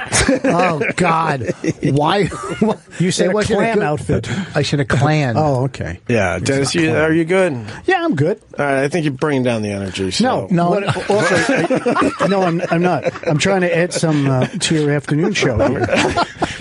Maybe to get the word out, you do some live broadcasts. Oh, you got actual programming notes for me. Yeah, you do these live broadcasts. Holy shit, he actually wrote this out. Yeah. Okay, go ahead. Live broadcasts from you sent out that nice video about the aquarium. Oh, that's what you took out of that? Yeah, you do some broadcasts from aquariums because... From aquariums, not just one. Yeah, the one down in SeaWorld. How about one live broadcast from the Riverhead Aquarium? That's a nice one. Because no kids go there. Yeah. I told you I did weddings there. I've DJ'd weddings. Yeah, that's fascinating. That was pretty. That was a lot of fun. Where do they get married? In front of what tank? No, there's a there's a little like area. Yeah, but if you're gonna get married out of tank, this show, they got married in front of this show. There's a little area there in the cave. A little play on words, huh? You did weddings in an aquarium? Wait, yeah. Is there any place you wouldn't do one? I'm thinking if you get married at an aquarium, it's got to be in front of one of the tanks. Why would you get married at the aquarium and not have there's for the people to look at? There's like a big room where the aquariums are there. The fish tanks are there. You could see what was in the tanks. Fish. No, but which ones? Well, they have sharks. They have everything. Oh, forget Eels. it. You don't even remember. I would have got married in front of the blowfish. Or the crabs. In front of the crabs. They have crabs there. They have shellfish. So a live broadcast in front of aquariums would be good. in an aquarium. In an aquarium, of course. Let me see. You should also maybe run a contest where you have an audition for a guest host. Like what Kelly's doing. Try out people? Yeah, you try out people. He already knows everybody. He's been doing radio for 40 years. I was studying this for more or less 2 years. Well, then you let the audience vote started online. With a huge group of comics, and then I narrowed it down to, I think you just lose them. A few that I really do like doing radio with. I say Vic Henley. By the way, I love Vic Henley. He's my favorite. But the last text I got from him was something like, "It's been good." So we'll see. It's been good. We'll see. We'll talk. Hey, wait. I got some ideas. We'll talk.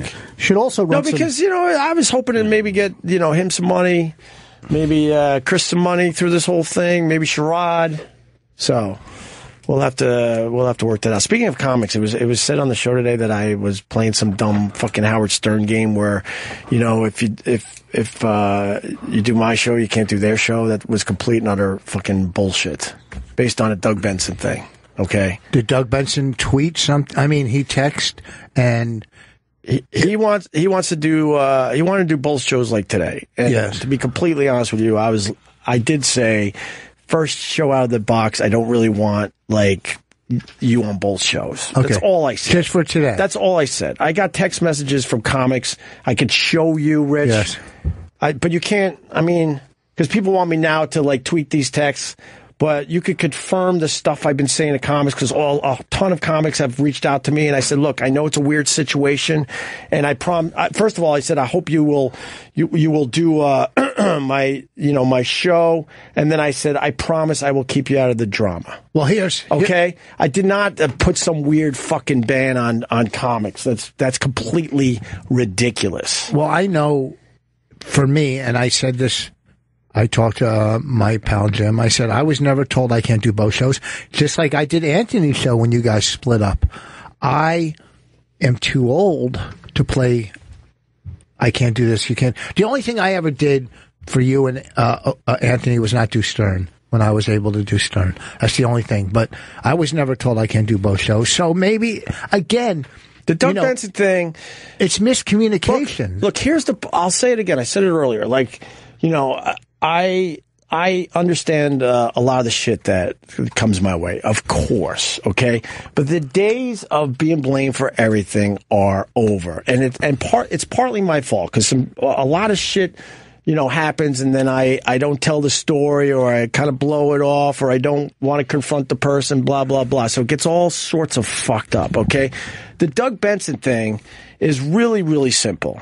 Doug was doing me and Jimmy for a while, and I really liked him on the radio. I was really surprised how well he... You're the one. Jimmy and I. By the way, it's Jimmy and I. Jimmy and I. Broadcaster. Yeah. So... I like Doug. I just... Then out of nowhere, Jimmy didn't want Doug Benson on the show anymore. Being completely honest with you. He didn't want him on the show anymore. And the reason was because he's like, look, Doug has never invited any of us on his podcast. And I'm like, that was more something that Jimmy cares about. I'm like, I do radio. As long as I have these guys come in and they're really good for this show, I don't really care. Yeah, but okay? So then what happened was that Doug was trying to book himself on the show. We kept sort of saying, no, we're booked, we're full, this and that. We were coming up with some excuses because I knew Jimmy did not want Doug on the show because he was mad that Doug never invited him on his podcast. All right. So then out of nowhere, Doug gets a hold of me and is basically like, dude, what the fuck?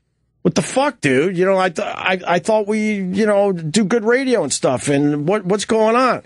So I told him. Because at that point now I'm being looked at as the fucking asshole. I go, look, Jimmy's kind of hurt that you've never invited him on his podcast, and blah blah blah blah blah. You fast forward a little bit, and Doug invited Jimmy on his podcast. They had a great fucking time. Next thing you know, Doug was back on our show. Well, yeah. So when Doug reached out to me, I'm like, dude, you were banned from the show basically. And so, yeah, the first day out of the box, I don't want you doing both shows. There's too much weird shit going on. Eventually, I will absolutely move on from all of this. Yes. All right? So I'm like, yeah, you know what? The first show, no, I don't. That doesn't work for me. But I go, if you'd rather do their show, then go for it. I got all the texts proving this, okay? And as I move forward, I don't care who does what fucking show. I was never that guy. Half the fucking people that were on our show went and did Anthony's show the same day. All right, so that's cleared up, but I could see Norton's point because Doug, if as an entertainer, not as a comic, if Doug's sitting in here coming into Jim and your show, or you're in Jim's show, doing it time after time and not fucking inviting Norton on his show, I could see him getting pissed. I was pissed at Benson, and I brought it up here with him when I went into the Improv and he didn't offer me a guest spot. And I brought it up with him. I guess that's where, because you're not a comic, you're not out there. Exactly. So I'm not even saying Jimmy was wrong to think this, but where I sit as a radio guy, I'm frustrated because I'm like, I know Doug works. He's very good on this show, and he comes in here and there. So I wanted to continue to use him. Okay, and that's how Jimmy felt. So we were banging heads on that. I'm like, fuck, man. It's not easy to find guys that are really good on the radio. And now we're telling this guy he can't because, we have to blow him off because, you're mad that, Doug didn't invite you on his podcast. Well, but as soon as Doug invited him on his podcast, then everything was fine. Yeah. I even said to Jimmy at the time, like, well, have you talked to Doug about that? And he said no. But in the end, it worked out. So that's exactly how that went down. And then it was spun that I'm like going to be blocking guests from doing their. That's just not fucking true. Okay, so it's out there. It's not true. That's not fucking true. It's out there. It's not true. So now, what are you writing in your book now, Dennis? Hopefully it's a suicide note. Notice how hard I laughed at that one, Dennis. He finally got one in. Oh, finally? Oh, there you go. Oh, and then you give him the tap like, hey, just kidding, buddy. Just kidding. We're funning around. We're just funning. Shut up. You're doing weddings in aquariums. But why can't you guys just sit down and talk this out before it goes this way? You should have just talked it out in the beginning when things were going bad. That's all. Oh, really? Yeah, I mean, the other day, E-Rock was mad that I walked into the office, and then, later on, I walked back and I apologized to him. Dude. What happened? It was working. Don't bring me into this. No, but I'm just as an example. What happened? As an example. I walked in and you were yelling at me. All right, what happened? Here's what happened. Dennis has separation anxiety because they moved his desk away from our office down the other end of the hallway. So he is constantly just doing laps around this place to not be in that office. He comes in every time we have an important meeting or something criticals going on. Last week was very difficult as we're trying to sort things out. And when crucial things are happening, maybe with upper management, Dennis walks in and just kind of moseys in like he's part of the gang. Hi, guys. And starts contributing to the conversation. And everyone just turns, look, and like, get out of here. Right. And he's like, well, what's all the hostility? It's like, get the fuck out of here. We'll talk to you in a little bit. Right. I don't take it personally. I understand. No, but you keep doing it is the problem. I don't keep doing it. Just want to say hi. How's my Dennis, friends? I love you, but I want to throw things at your face. Who says that to another guy? I love you. You don't love him. Well, you like him maybe, but who you don't. Who says hi to another guy? Let's start there. I love him. That fucking word is boss. How are you? I love him. You love your kids and your wife. Bitter old man. Exactly. Yes, thank you. The bitter old man. Yes. You're 2 out of 2 on that one. But and our shows are gone. Very bitter old man. I owe my skeleton staff an apology. I just didn't have info for you guys. I really didn't. None whatsoever. And I apologize. You guys were sitting around wondering what the fuck was going on.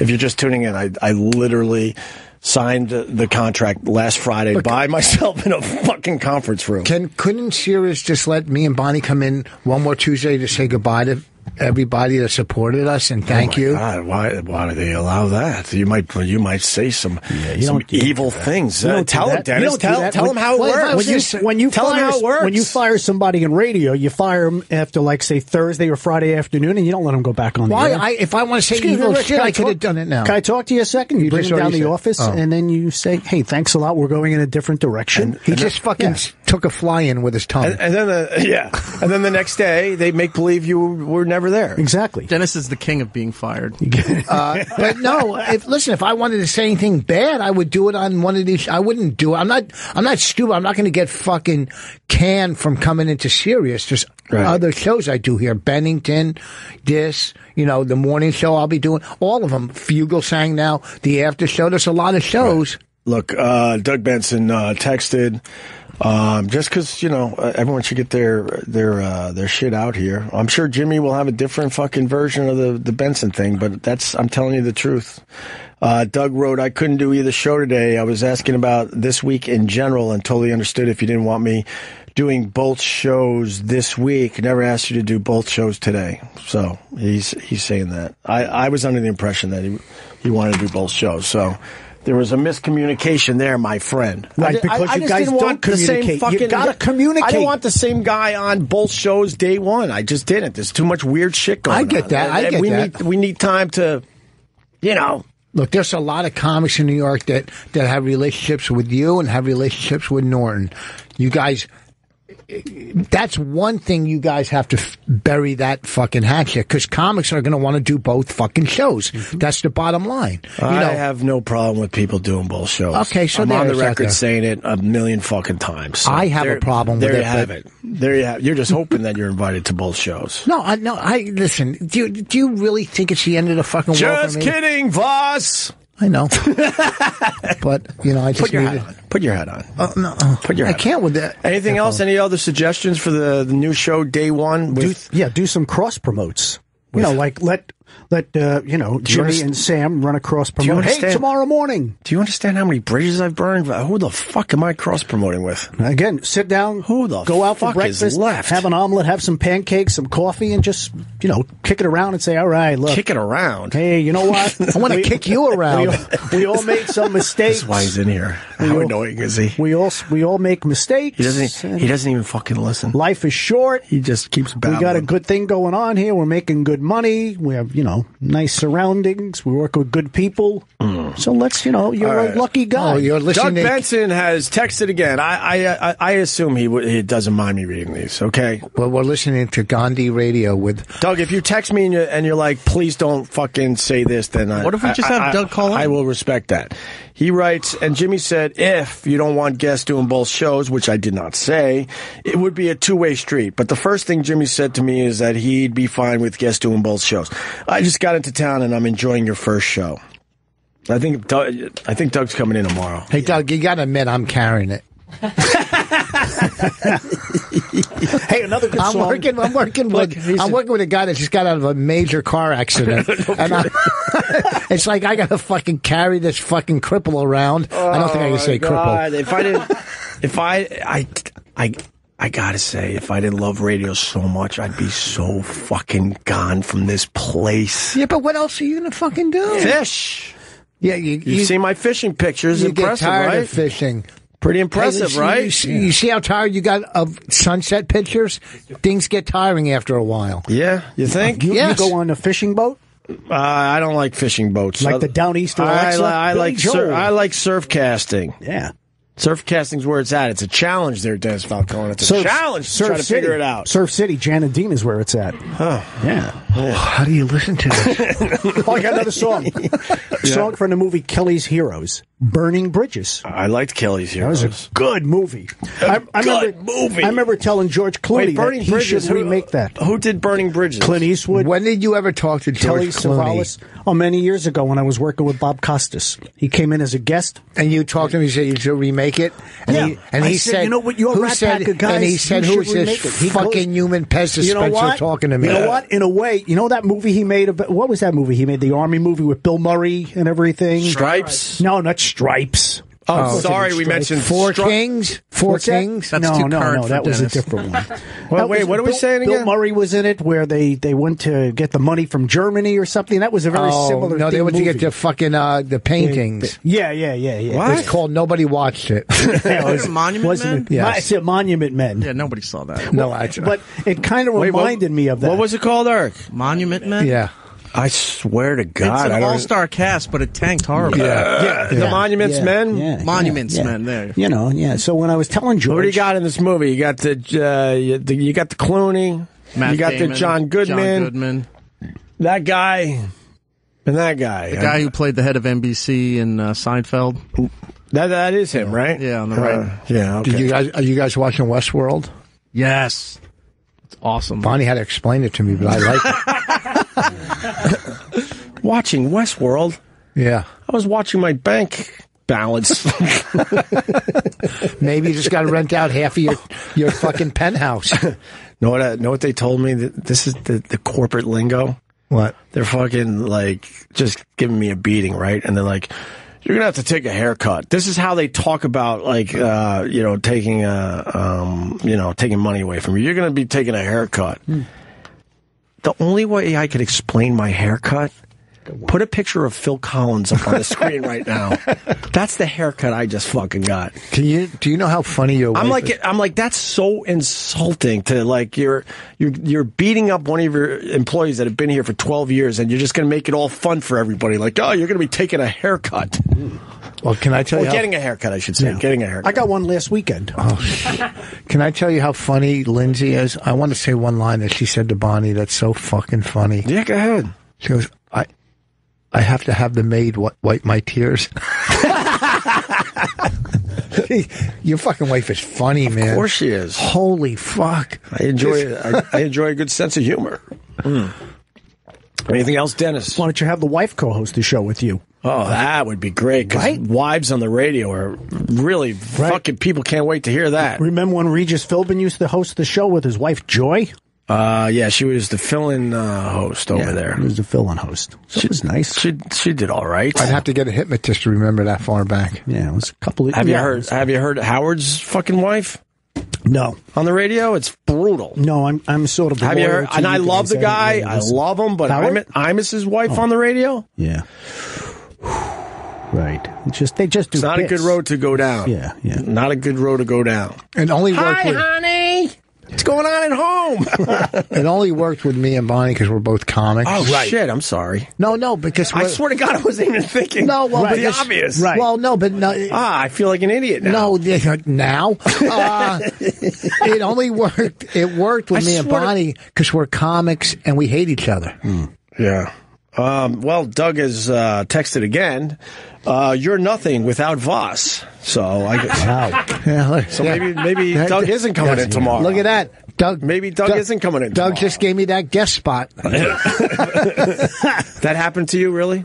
by accident. He wasn't paying attention, but he's never invited me on his podcast. I never did his podcast. To be completely fair with you, I don't understand that. Because to me, I'm like, I got to just worry about really good radio day in and day out, and But so now I'm hearing your angle on that, or a comic's angle on that. I'm like, I guess when you're not invited on shows, it bothers you a little bit. But when you're worried about your thing, which is, in my case, the radio show, then I'm like, no, man, he works on the radio. I want to keep, keep having him on. But that's both two sides. I'm admitting that. Yes, I'm admitting that. And I'm reassuring that he's still fucking writing. What are you writing now, Dennis? Thank You for Being a Friend by Andrew Gold. Just, about you and I being friends. And I even offer you on Twitter if you want to come out and we'll do DJ gigs together. Is that your Twitter account? I don't even know. Yeah, that would be fun. It really is his account, Paul? Yeah, everyone thinks it's fake, but it is his. No. Hold on, I forgot which mic you're on. How many followers does he have? Are you over there? You need a verified check, Denny. I got like 10,000. Wow, get out of here. Yeah, he's doing good. He's doing good with the follows on the Twitter. Yes. My kid has 12 and she's 9. Wow. She's got... Okay. See, that was the idea I gave out for the morning fun club, MFC. Yeah. That was it. So we got to come up with some ideas for you. So that really is your Twitter account? Yeah. I could probably... Got pictures on there. I could probably use a few new followers. Yeah, but I can't like instant message you on there because you don't follow me. So then I can't send you some ideas for the show. Don't you have his email or his text? His number? You don't have his number? I got 12 numbers on him. Let me see. He won't give me that. Wait a minute. I don't know if I can read this. It's at Dennis Falcone, simple one. Man, I would love to do radio with you, bro. I gotta write someone back. All right, hold on. Well, you're doing radio with him. While he's doing that, folks. All right. What? Did you see the land shark? Did you see the land shark one I put on there? What's the land shark? When you were doing the thing about sharks, I put that on from the SNL. Yeah. You are a tickle.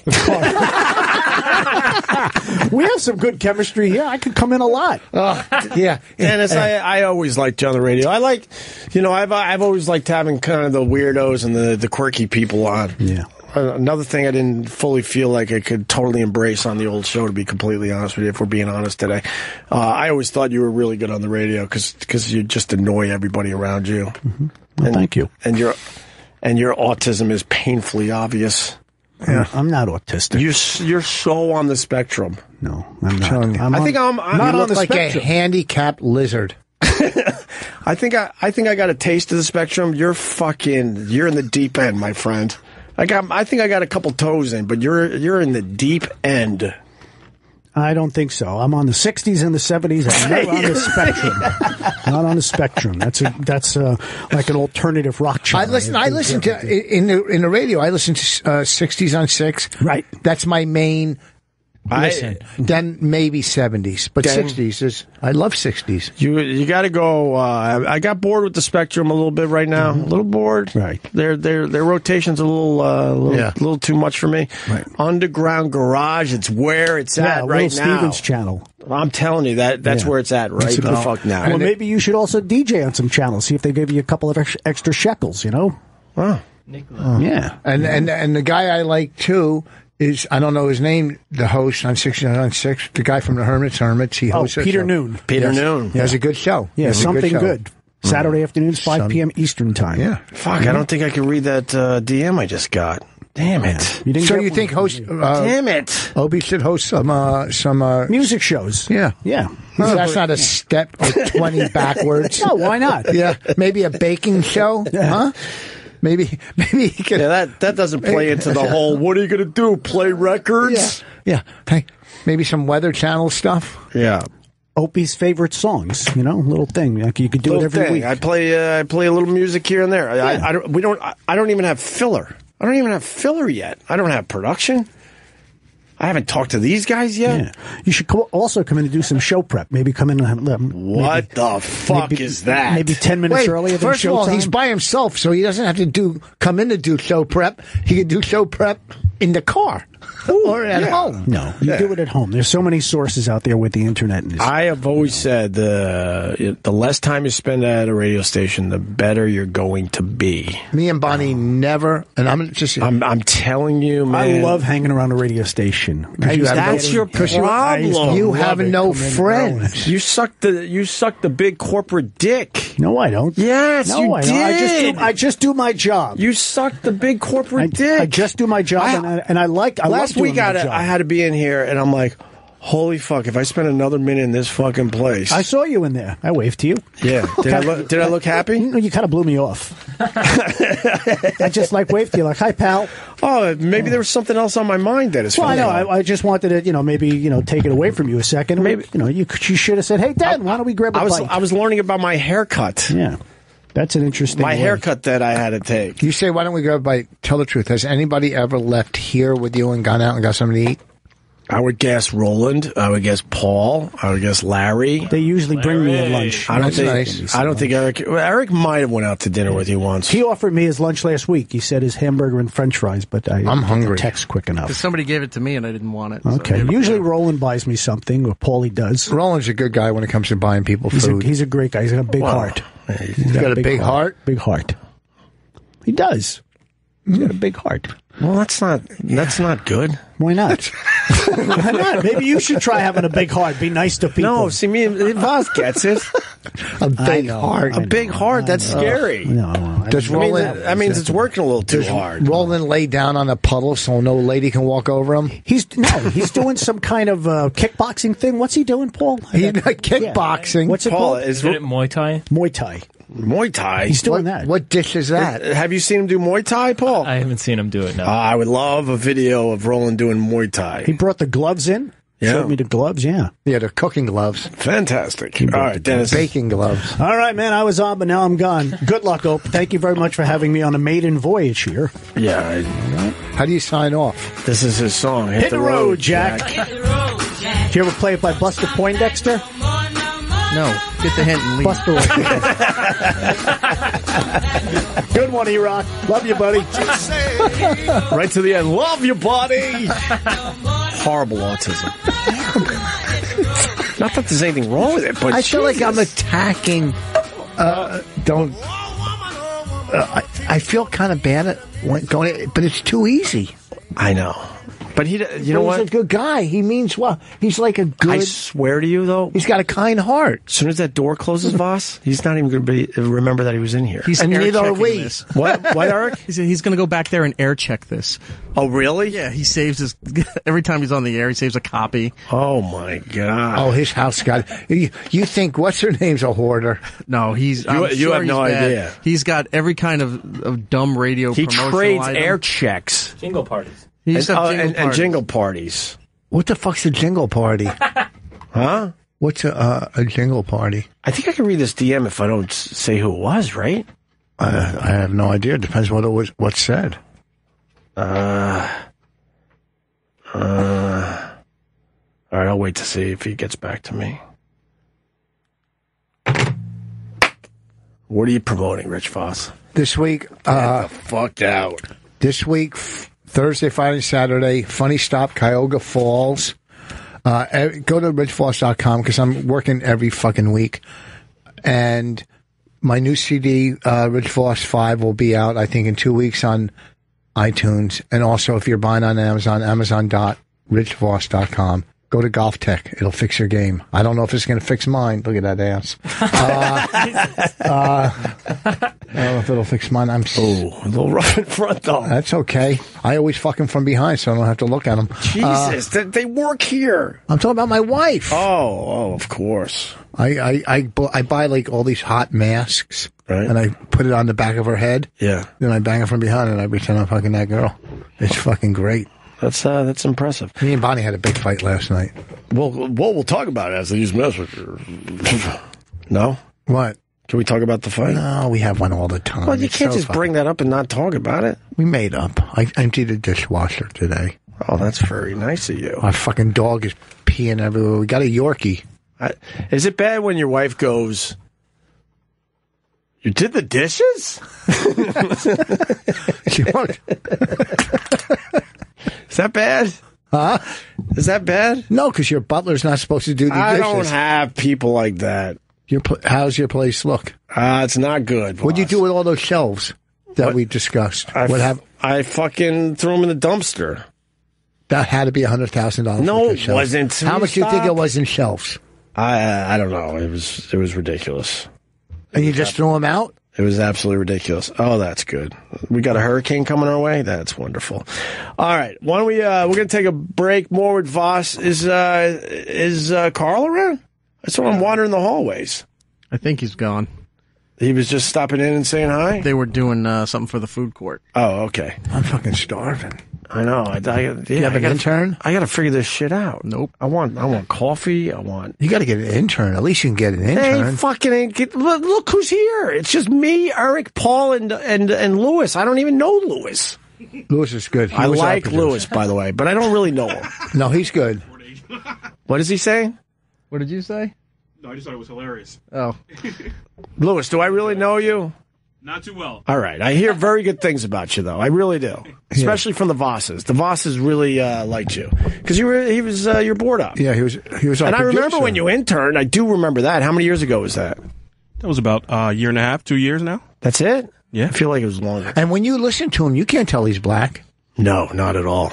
What makes you feel that way, sir? Oh, God. Wow, look how white your teeth are. Pretty impressive. Yeah, I drink coffee with a straw. Yeah. That's because he's so dark, his teeth stand out. It's the contrast. He's such a good, he was a great producer, and we're doing a show November 2nd live from the Village Underground. Yeah. And you're going to work on that, right? I told Bonnie if she still needs me to help, I will help. It's called Would You Bang 'Em? We did it already. Right. So we're doing it during the New York Comedy Festival at the Village. The tickets are on sale now. Go to the Comedy Cellar Village Underground. Very nice. All right, listen. We're going to take a break. Lewis, welcome aboard. I'm happy to have you. Thank you very much, sir. Yeah. All right. All right, first fuck up of the new show. What were you supposed to play? No, the mouse moved. It was supposed to play the Sweet Eric, I want you to pick the next song, because we don't have filler, so we might as well play a song or two until we get up and running. Okay, I'll think of some. Think of a good song coming out of break. All right. Oh, yeah. And maybe go to the phones. We'll see. All right. Go off on some stuff. You got to go off on some stuff? Yeah, I really do. Oh, my God. You look like you saw a ghost. Are you all right? No. First of all, I never knew who did that song until just now. I know the song Better Days. That's E-Rock's pick. Citizen King. Did they do anything else? I think that's their only hit. So they're pretty much a one-hit wonder? It's a great the lead song. singer do Celebrity Rehab, too? God, I don't... Is that the guy? No, you're talking about... what? You're talking about, I know who you're talking about. Oh, it's not going to come to me. I'm hanging with Rich Voss on my first show back. Left a lot of people in the dark because I just did not have any real info until pretty much yesterday. Yesterday. Hey, look. What's going on, Voss? You all right? First of all, let me you all explain right over there? Let me explain to these fucking motherfuckers on Twitter. Let me explain something. First of all, any radio show I do. Are you trying to say there's a problem on Twitter? No, there's good. There's always positive. There's negative. There's negative people. There's positive people. There's Jimmy fans. There's Opie fans. There's Opie fans. There's Jimmy fans. There's Jimmy haters. There's Opie haters. There's Opie haters. There's Jimmy. Whatever the fuck. Let me explain something about me. So one person, right? Don't pretend I'm having a good time here today because whatever the fuck is going on between Opie and Jim. When you're trying to say something poignant, you can't go "der." Oh, okay. All right. Hey, listen. Look, I'm street. Usually I would let that slide, but I think you want to say something poignant here. Yeah. So you can't say "der." There. There. I don't even remember what I was saying. There. What I'm saying. Whatever problems. Whatever problems they have, and I'm sure it'll either die out, settle, whatever the fuck. That's not, when I do radio, whether I'm doing Opie, whether I'm doing Norton, whether I'm doing the fucking sports junkies, Wheeze, fucking Shred and Reagan, Anthony, I'm going to try to have a good time. I'm not going to come in here and Did you want to squeeze in Anthony third spot? Oh no, I'm just going. Did you want to squeeze him in there, and you got a little nervous? Not before Sports And then you wanted to Junkies. distract me and like add a bunch of shows, and then throw that in as an aside. Oh no! I haven't done anything in a while, but I will. Just asking. I don't know. It sounded a little weird, like you were a little worried to mention. No, I've done Anthony in that radio rant of yours. No, listen. First, I'm joking. I know, and I get it. Go ahead, so continue. these people, they're going, okay. Act like he's having. I've been doing this fucking show for 12 years through all of the breakups, all of the bullshit, and I come in and I do what the fuck I do, no matter what's going on. All right, so I'm not gonna come in here and go. What is it you do here? What do I do? What is it you do here? I bring the fucking humor to the table. Humor. Okay? I bring the fucking, I bring the realness. People know Reg Foss. So, and then the girl that called me a little bitch. Well, let me tell you something, you fucking motherfucking. Why is she calling me a little bitch? Yes, Foss is a little bitch. Why? Adrian. I don't want to say her last name, but let me tell you something. First of all, why are you fucking listening? Why are you listening? People love to hate shit. You know, they love to tune in and hate shit. Listen, I'm a bitch. I didn't say anything negative about my fucking friend Jim. I didn't say anything negative about Opie. Okay? I'm here. And what did I say to you before you got in here today? Too much teeth. What? Too much teeth. When I was blowing you. Too much teeth. Okay. You fucking all right. Fuck, I should have got that one.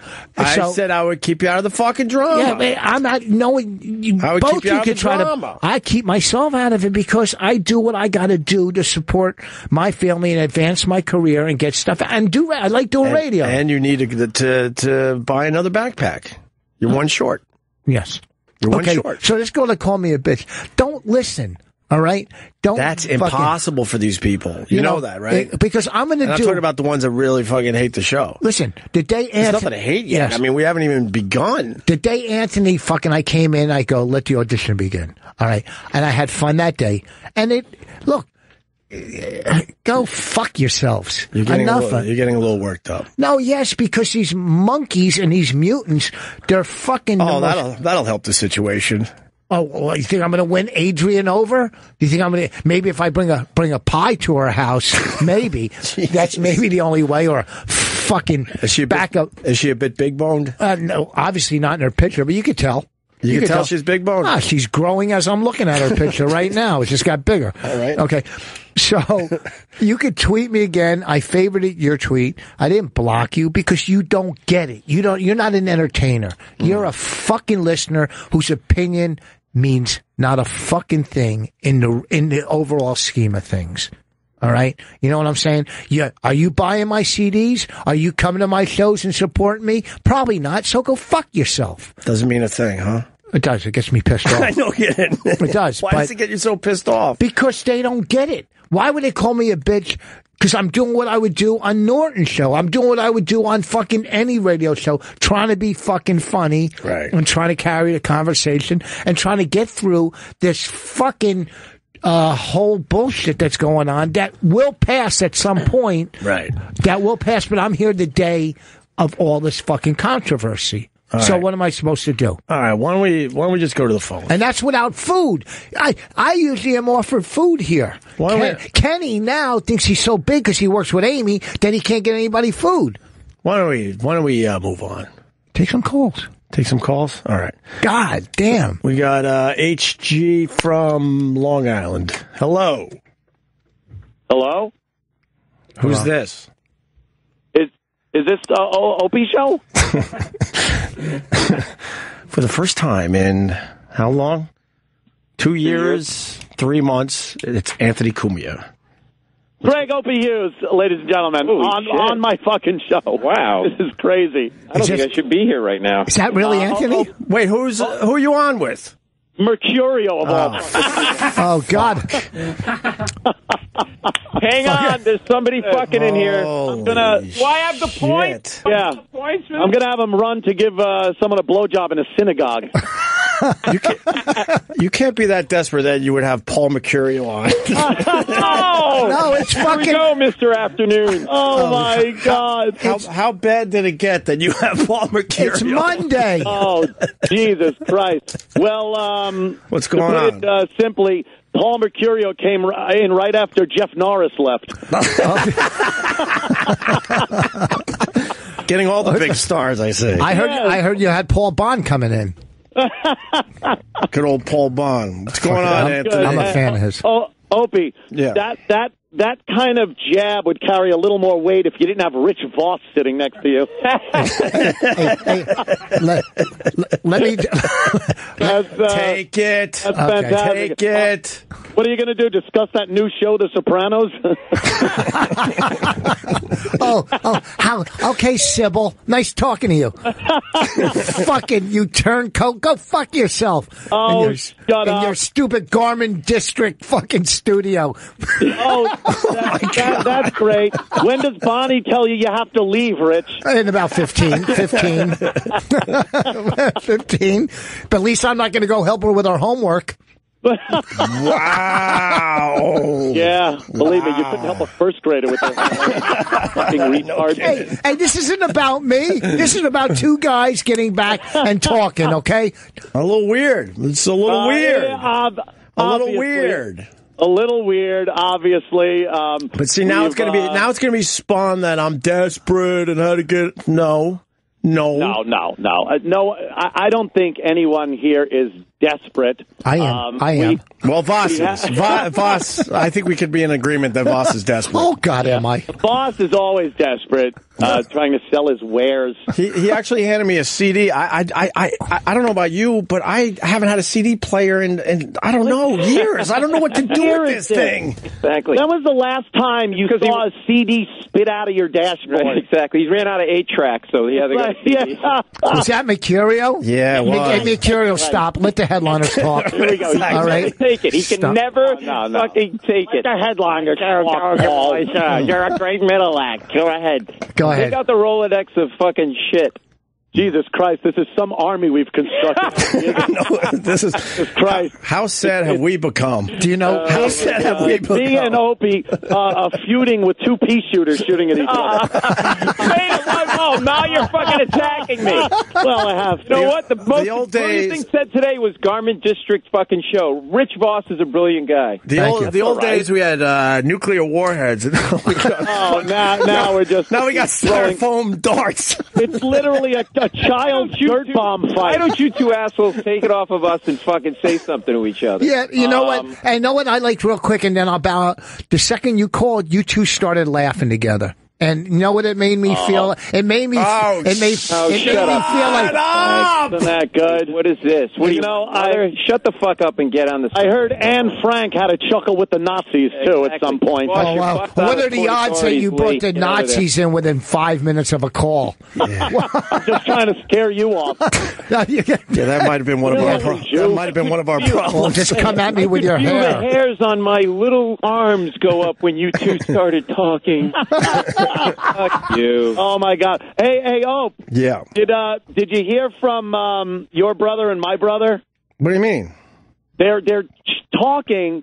They're texting each other about like almost an intervention of throwing us in the same room just so we chit chat. Which brother? Brett. Brett from F.H. Riley's. Yeah. Yeah. No, Brett didn't fucking tell me that. Yeah, Brett and Joe have been conspiring to try to get us in the same room or something. Look at Opie's picture. He looks like a hobo off a train. What? No, that was from a TV show. Which show? The TBS show. I'm kidding. I only did one. Oh God. Holy shit. I do appreciate Keith reaching out to me. Yeah, Keith's a good egg. He threw a fucking Hail Mary last week, but I'm like, Keith, there's too much to unwind. Too much to unwind, Anthony, in a week. Well, yeah, it's only been 2 years of deconstructing 20 years. So yeah, we should. You know what? I'd be totally open to getting together somewhere, hanging out, and having a little chit-chat. Nice and light. Keep it light at first. Just kind of reacquainting ourselves. You do it at Union Hall on stage. Do it at Union Hall on stage, right? Yeah, we'll make it an appearance. Why don't you guys do it this week in Cuyahoga Falls? I'm at the Funny Stop. You're so desperate. Oh, my God. Listen to You're Rich. so That's all he desperate. can do. You could all stay at his Howard Johnson hotel room afterwards. Yeah. Oh, God, Paul. Why stop. don't you tell Opie what you were just saying on the air about what he should do with his new show? Yeah, Well, what? I was saying, here like, we go. Here we obviously go. the Opie and Anthony thing, Right. like, is done. I mean, that's obviously done. Right. And just a reinventing of your show. Like it's your show instead of remnants of some other show. Of course. Yeah. I feel like a free man finally. Nothing against Jimmy, but now I feel like, okay, the O&A thing is officially over. And in the future, if, I don't know, other things happen, then it'll be a brand new, different thing. Yes, I feel that, like, in my bones that it's finally over. So the reinventing is having Rich Voss on your show? He got to the V's. He got to the V's. You got to transition away slowly. Can't do a cold turkey. He's literally the only one that said yes. I'm in a bad spot. What? Hey, listen. I burned a few bridges. You burned fucking tunnels. Oh, Bridges. my God. Burned a few bridges. It looks like Dresden. Yes. What happened with like management? Are you on the outs with those guys? Ah, dude, when have I not been? There was a couple of years there, though. It was pretty good. A few years couple of there. solid years where it wasn't too bad. A few good years. Yes, they wanted a multi-year deal, and I said no fucking way. That's exactly what he was saying before about him. He was saying that you would never take the long-term deal. You'd always insist that you guys take like a 1-2 year deal. I was like, take a 10-year deal. He's like, he should take a 10-year deal. I made us money doing it that way. I know it got a little ugly, but they want to sign us for like 3 years at the same fucking salary. And I'm like, no, we do 2, and then we can negotiate. We'll get a tiny little bump up for that 3rd year. You still using Eatman? Yeah. Eatman is... kind of backfired this year, huh? Eatman is...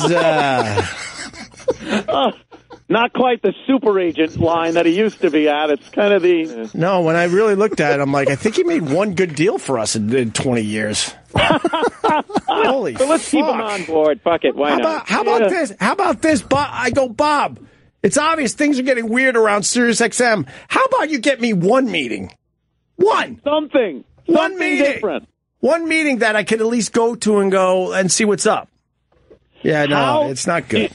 Can you believe how long Mercurio fucked our careers up? Yeah, it all comes full circle today, boys. Look, Paul, tell the story when I saw you in Philly and I was in the front row. You were warming up for Brian Regan, I believe. Yeah, I opened for Brian Regan, and I looked out, and there's this fucking asshole who wouldn't return my call for 3 years to go back on his show. And he was like, no, there's not a problem. And then fucking I can never get back on the show. No, we don't blame you. No, give a call. We'll take it right up. Get in touch with Roland. He's telling the boring story. So I'm in the front row, and he's doing crowd work, and he's like just feeling good going down the row. And then all of a sudden he gets to me, sees my face, and it was like he saw a fucking ghost, and he was like, he stumbled and stammered and then moved past me. And that's when I had texted him and said, look, dude, I don't have, I'm fucking livid what happened, but I'm good. We're good now. Everybody that looks at you sees a ghost because you have the pigment of a scallop. You said then you were good. You've never been good with it. You always say to my face you're good with it, and then you never fucking return my calls to come on your shows. I didn't watch You're full of shit. Don't fucking say that. I don't care. But you can't have it both ways. You can't fucking say to people, look at Paul getting you mad. were fine with it, and then you fucking would never have me on your show again. I am good with it, but I didn't want you back on the show. You should have told me that instead of telling me to call me and I'll have you on. Paul, I put you on my show, and even Opie told me not to, but I still did. Rich, my guy's destroying your guy. What are you doing? I'm laughing. I'm a double agent. I'm going to go with the winner. What the fuck, dude? Get in there. What? I'm not going to attack Mercurio. He's suffered enough. Look at him. And I are fine. We're all fine. I got no problem with Mercurio. I sat and talked with Mercurio at the cellar one night, and he dislikes a lot of the same comics I dislike. So it makes me like him more. Exactly. That makes me like together. I went on Bonnie and Rich's show and had a great time, and I'm not fucking pissing anybody. I really don't have a problem with you. But also, Paul, too. I really don't. Paul, when you go to somebody and you put them on the spot and go, "Hey, have me on the show," they're going to say, "Give me a call." That happens with clubs and everybody. Look, I didn't put him on the spot. At some point, we everybody had to have a little bit of a conversation, especially me with people. And the conversation. Hang on a second. The conversation with Opie wasn't cornering like, "Hey, put me on." We kind of cleared the air, and then I didn't even ask then. It was sort of through a text and whatever. And I get, look, if you don't want to have me on, you don't want to have me on. And that's fine. But, it was sort of about like, just say it, and that's it. But then maybe at the moment. I knew after like a couple of times, I just stopped asking because I knew it wasn't going to happen. It's no big deal. I'm not pissed at anybody. It's uncomfortable for a little while. What are you going to do? I never even talked to you guys for 3 years. I'll tell you, if Voss... I literally didn't talk to anybody for 3 years. Oh, I'll tell you, if Voss said no today, man, I would have fucking called you. Listen, I'm in a bad spot. I'm in a bad spot. If I were in your shoes, I would have been pissed at everybody. Everybody would have been radioactive attached to that. I never heard more excuses today in my life. Me and Opie are going to sit in a room with a wall full of comics, and it's like, all right, I'll trade you Big J for Sherrod. I need a Bill Burr. When I was driving today I almost said maybe I should just run my car into the wall, so this way I can get out of it. Listen, I'm going to do everybody's show. You guys are all, you know what? Forget it. Whatever. That was well thought out. Well said. Well thought out. I said enough earlier. Well thought out. I said enough earlier. Anthony, I was saying that you two should sit down and fuck. I said it earlier. And I've been saying it forever. So what a brilliant new thought we haven't read on Twitter. Oh, listen. Yeah.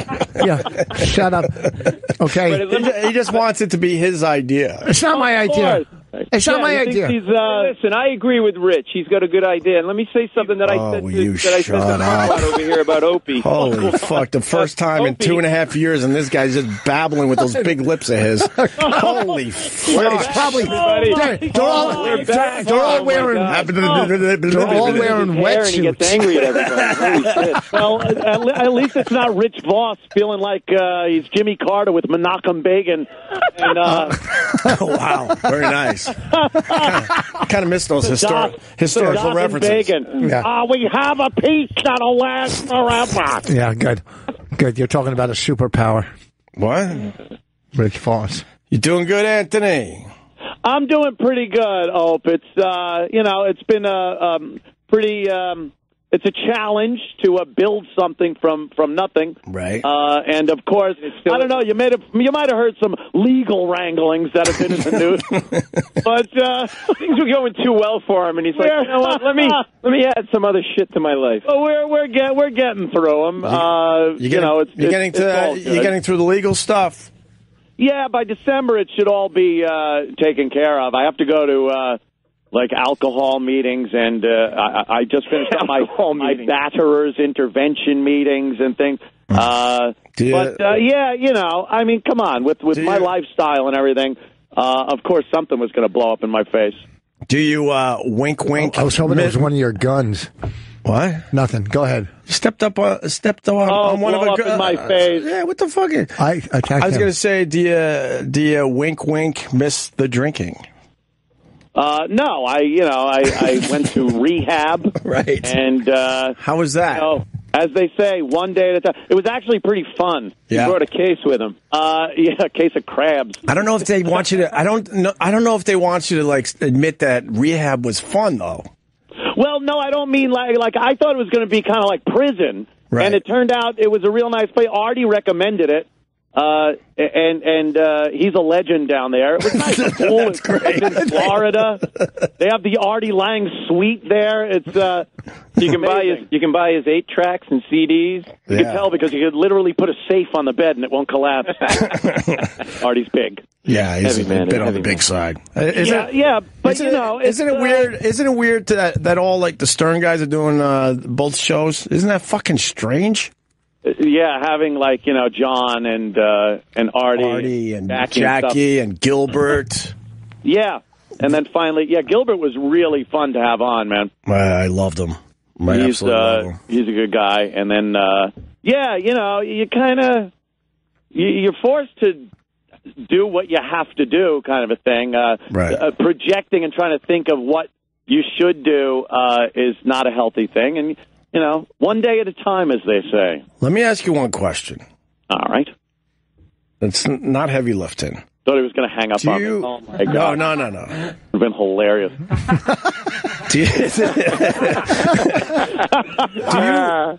I got a lot of shit over the years. Do you honestly think I didn't stick up for you? Yeah, I didn't think you went to bat as a guy that did radio with somebody for 20 years would have went to bat. I never heard one inkling that it happened, so yeah, I just never thought you gave it a good shot. I gave it a fair shot, that's for sure. I got screamed at. They didn't want to hear it at the time. That's just it. Like a fair. They didn't want to hear that. Well, the other thing is, to be fair, I mean, were we going to continue at that point? Did you honestly think we were? Yeah, I honestly think we could have just continued doing good shows.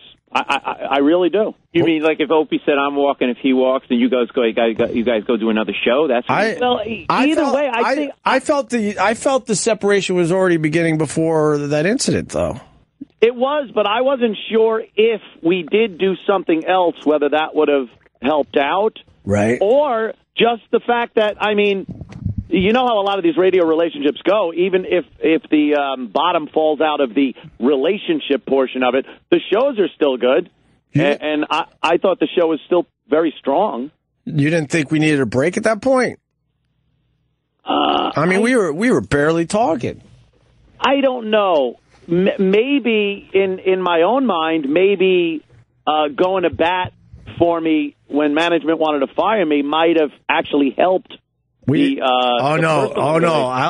mean, maybe I shouldn't use the word fair. Me and Jimmy absolutely went to bat, and they were screaming at us. They were so fucking pissed off at the time, and we were trying to say it's not that big of a deal. We can get through this. Because then my thought was, I really did think that we were heading toward we needed a break, but.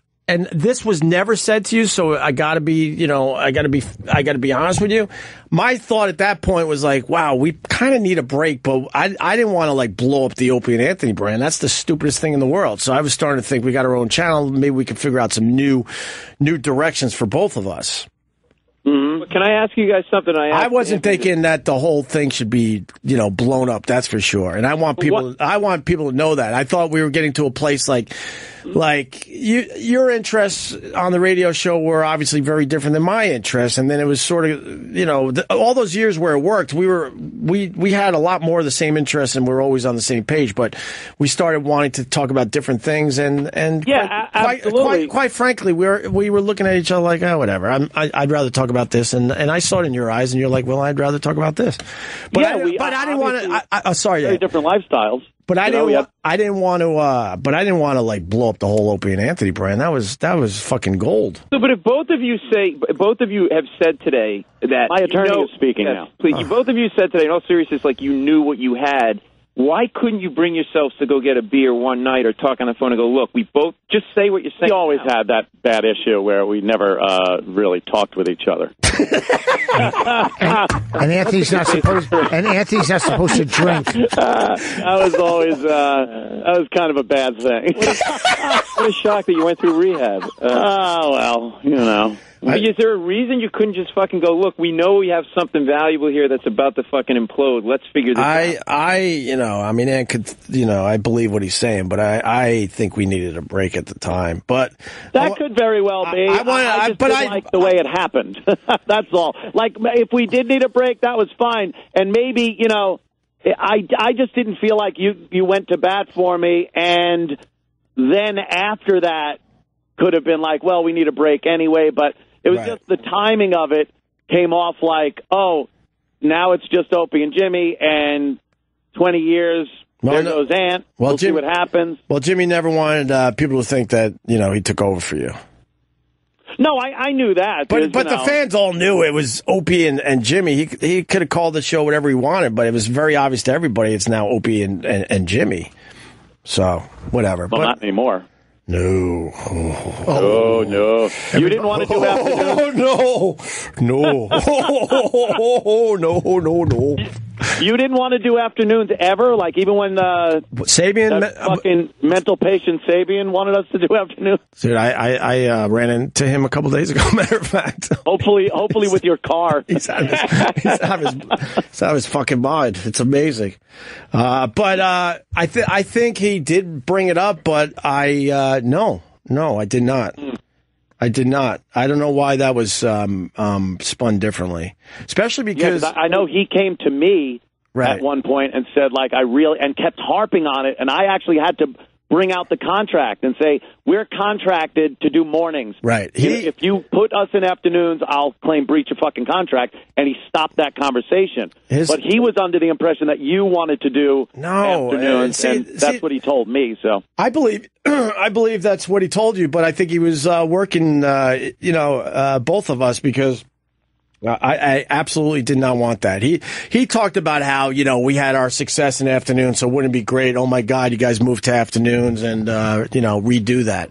But no, especially, when I had kids, it's like this, I mean, now I don't get to see it sounds stupid, but when you have kids, I had the chance to be home with them all day, and now, I don't see them from 8 in the morning till 6:30, 7 o'clock at night. That sucks. I know, dude. I'd rather have it the other way. I know exactly how you feel, because I don't see Beavis until late at night. I swear to you, I thought you were going another way with that. No. But I could still help her with her homework. Oh, jeez. No, believe me, I've definitely calmed down on the crazy girl front. 17 and above, at least until December. Oh my God. Yeah, look, we obviously went in different directions with our lifestyle, and it came out on the air, and it was a lot more difficult to find common ground to talk about things on the show. I do understand that. But the one thing that I think was taken away from this whole thing that people don't realize is there was always an appreciation for what we did for each other over the years and during our careers. Right. There was never without him, he wouldn't be famous, or without him, he wouldn't be famous kind of an angle. It was a team effort. It worked very well. We did very well, and that has to be respected no matter what. Oh, without a doubt. Without a doubt. Wow, this is getting really gay. Oh, shut up! Well, maybe if you take my cock out of your mouth. What? It won't be as gay. This is great. This is the best fucking radio in so long. Well, it would be without you, Rich. Listen, you don't want me to get started, you motherfucker. Oh, we've been waiting for you to get started for 20 years. Boy, am I throwing him softballs. Oh, yeah, that's what Bonnie says. I'm rubber glue. Ooh. Listen, here's what I want to. I don't want to. You know what? I'll talk to you after the. Forget. I'm not. Keep going. You guys are doing great. He does that. He does that. Counselor. He does that when he has nothing to say. No, I do have something to say. I do, but it's none of my business. It's between you two. It's between you two. When Rich talks, it's like those parts in The Sopranos right before the end when they would go to Melfi, and he's like, "Oh, fuck!" It was getting good. Right. No, because I'm not taking sides in anything, too. But when you say I'm going to get a shitstorm on Twitter, but I'm coming on your show in a week or two, so I'm not taking sides. Right. But here's my opinion. Back in here? Yeah, of course. I told you that. Where are you going to tell Bonnie you're going? I told you. Listen, look, we talked on the phone, so don't try to play fucking Rich, double. We did. I had a great conversation with Rich the other day. It was very cool. All right, so I get it. Okay, so I'm going to talk to you only not as fucking radio people, as somebody who's sober, who went to rehab. Okay, when you're drinking, you're blaming, you're saying, and I'm not taking Opie's side, I'm just going from the alcoholic standpoint. You're saying, did Opie stand up for me? Hey, guess what? You didn't stand up for yourself, because after all that shit happened, you could have came out and said, hey, I fucked up. I'm sorry, I'm going to go get help, and then you could have still had your job, right? Is that true? But I don't think that would have saved his job. They were. No. Hey, Paul, I'm not talking to you. Shut up, Paul. I'm talking to Anthony. I don't think that would have saved his job. But it would have fucking. You can't expect people to help you unless you're helping yourself. That's all. I don't agree with that. That's good, Rich. Why don't you also say that the Jews should have apologized to the Nazis? Well, you don't think I'm not saying apologize. That's what you're implying. No, I'm saying you're implying I should have done. I always bring it back to Jews and Nazis with Rich. I know. But I think what Rich is saying is if you came off more contrite or whatever and apologetic, maybe it could have saved your job, but I don't think it could have. I don't think it could have. They were just shut down. I don't think Rich makes a bad point. I still work here. I can tell you this. It probably would have helped. Oh, yeah? I swear. But we weren't talking. Because Scott Greenstein's pretty much over it, but, upstairs, maybe not so much. Maybe not so much. I love upstairs. That upstairs is a rough place. I love that upstairs. Yeah, that upstairs is a little rough. But that's not... you doubled down. That's your thing. And absolutely doubled down and stuck to his guns. That's got to be respected. Yes, but I think if he would have let it go a little bit, but then again, maybe Ann wouldn't have wanted to come back here. Hey, Opie, here's another thing, though, honestly.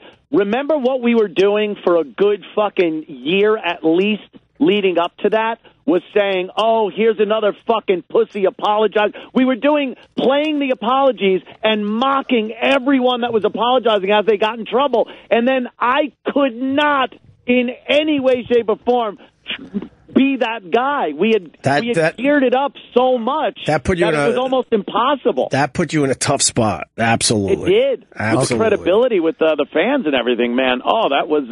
okay, I take... Wait. You still got credibility with the fans? How's that feel? I need to know. I need to know from the land that's far, far away from here. Oh, my God. Holy fuckaroonie. Oh, why am I involved with you fucking assholes? Go fuck yourself. Hey, Anthony, that wasn't pro Opie or anti-Anthony. I'm just saying from looking at it from an aspect, was there a way that you could have got around it without apologizing, but still trying to, you know what I'm saying? Without going, I'm sorry, but hey, I didn't mean this as a fucking whatever. You know what I'm saying?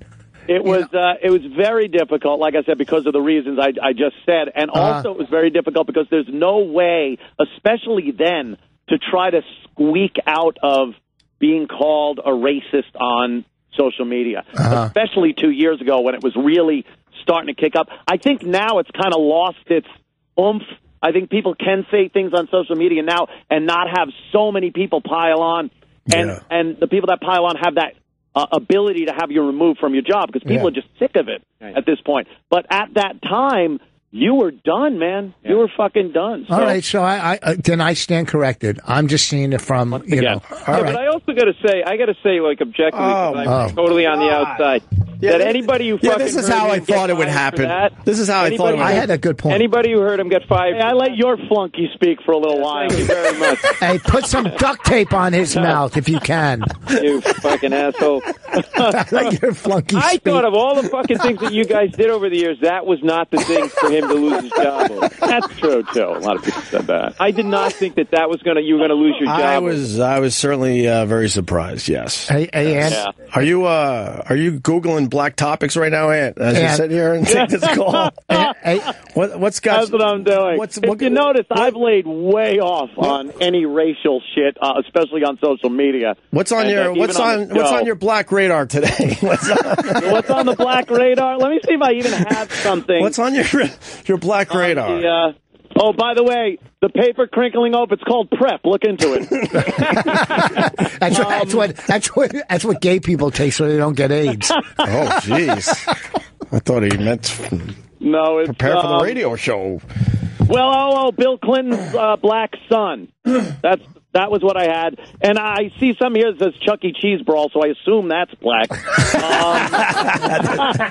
That's actually not. I know. I saw that clip. I think they were Hispanic. I'm not sure. See, black. Anyway, it's... Wait, does he really... Fine. He might have a black son? Yes. Yeah, there's some... when did this hit? Yeah, from Arkansas, I think. That said he's Bill Clinton's son. Oh, E-Rock said I got the printout in front of me, which goes back to Anthony's point about show prep. Look, man, I've been fishing for 3 weeks. Where the fuck is this? What, for a new job? Yeah. Holy shit, Rich knocks one out. Jesus Christ. Oh, boy, do they give me a haircut. Oh, boy, do they give me a haircut around here. Anthony, you're saying, the whole race thing isn't as prevalent right now. You do not want to go after feminists. This is their fucking time right now. These are the people you got to back off of, I think. Yeah, believe me, they're a little mad at me, too. Hey, Anthony's trying to line up a date with a 17-year-old black girl and just that's a trifecta right there. Clear me up. Every time he talks, I want to quit comedy. No, please, I'll keep talking. Here we go. I'm talking right now. Can't happen fast enough. Don't make promises you can't keep. I don't know. Maybe a little awareness would be nice. First time in 2.5 years, this guy's trying to fucking... I know. What is Opie talking to himself? Shit. Exactly. Jesus Christ, talk about an oversell. Oh, my God. Holy shit. I love you, Paul. I love you. Yeah. I love you. Oh God. And I don't understand one thing. Yeah. The sloth. What's that? I didn't really understand that one. Gavin McInnes one day called you a torpid sloth. Right. And I think torpid made the sloth even slower. Right. I get, what was the actual gag there? It was a couple of years ago. I didn't really understand that one. Just, I don't know, maybe it was an effort thing. Effort? What the fuck? Hey, the guy managed to get himself thrown out of Vice. What do I know? Effort? Yeah. Now, look, I know. I was pretty lazy on the job. Please, believe me. I understand that. And I do have to say, I literally haven't talked to you in 2 years, 3 months. 2 years, yeah. I really didn't watch pretty much any of your shows because it was just like, you know what I mean? Yeah, I know. I didn't really listen either to any of yours. It's one of those. But Anthony's fans feel that way. When I called you human garbage and you showed up the next day in a garbage bag, that fucking made me laugh pretty fucking hard. That was a good one. That made me laugh pretty fucking hard. I'm not going to lie to you. He's talking to Anthony. I'm not going to. Who are you talking to, Rich? Colin's calling. Oh, what? All right. And I also want to clear this up. I was never under an assumed name on Twitter saying anything about anyone. That really annoys me when it happens to me and people, under assumed names or something. But no, I never did that. I wasn't any of the people that were giving you grief on Twitter. If I had something to say, I would either say it on my show or tweet it under my own name. But yeah, I wasn't pulling any of those shenanigans. All right, we'll let that sit there. I believe you're. I believe you had a fine army that did a lot of your dirty work, though.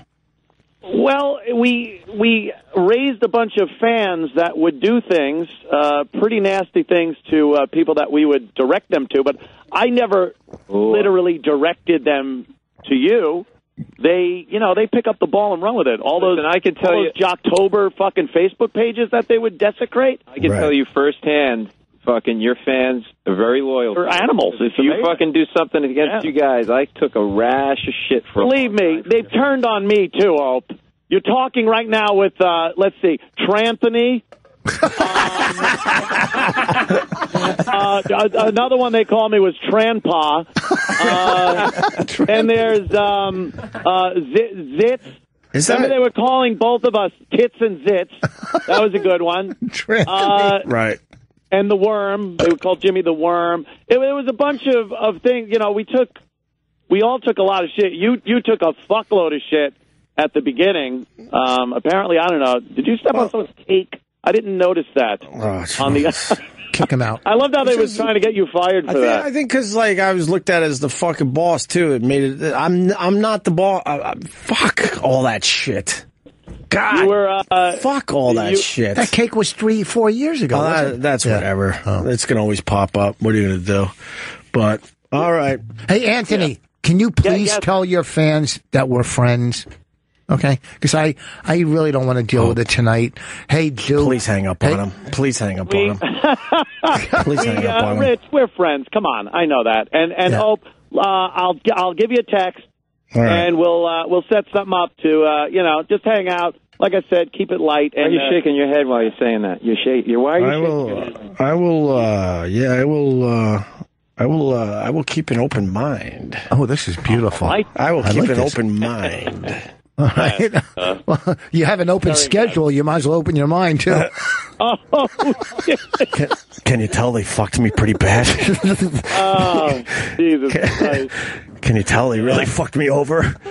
The wonderful, this is the life we have chosen.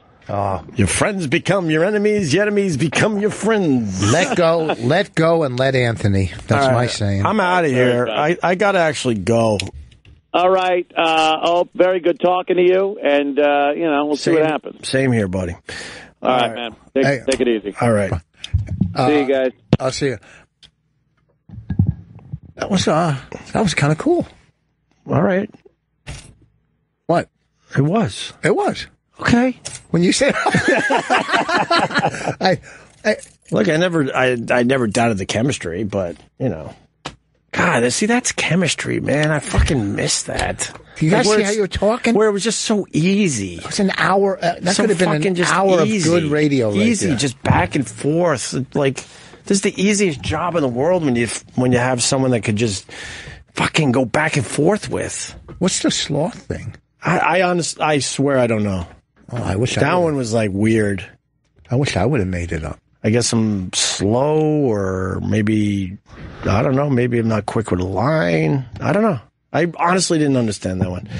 Voss, thanks for coming in. I really appreciate it. I knew with all the weirdness that's been out there that there was only one guy that I wanted in here today, and that was you, and that's the truth. I didn't fucking ask anybody else, and then it finally got to you. I wanted Chris DiStefano. To be fair, I wanted him. He was going to come in here, but he's filming. But as like the main guy that I would feel comfortable with in this strange situation, I knew you were perfect. So thank you so much. I'm glad a lot of things are getting cleared up, and thank you. It is. I'm friends with everybody, so it's tough to be. You know what I mean? It's just. And I just hope everything works out the way. Anyhow, this weekend I'll be in Cuyahoga Falls at the Funny Stop Thursday, Friday, Saturday. November 2nd, we're doing a live show at the Village Underground, Would You Fuck 'Em? And my new CD's coming out. The other one, 141 IQ, is on iTunes, Amazon.richvoss.com if you're buying on Amazon. Buy Bonnie's book. Thank you for having me. And you're babbling. You're going to take us out. Bye-bye. I didn't babble. You babbled. I didn't.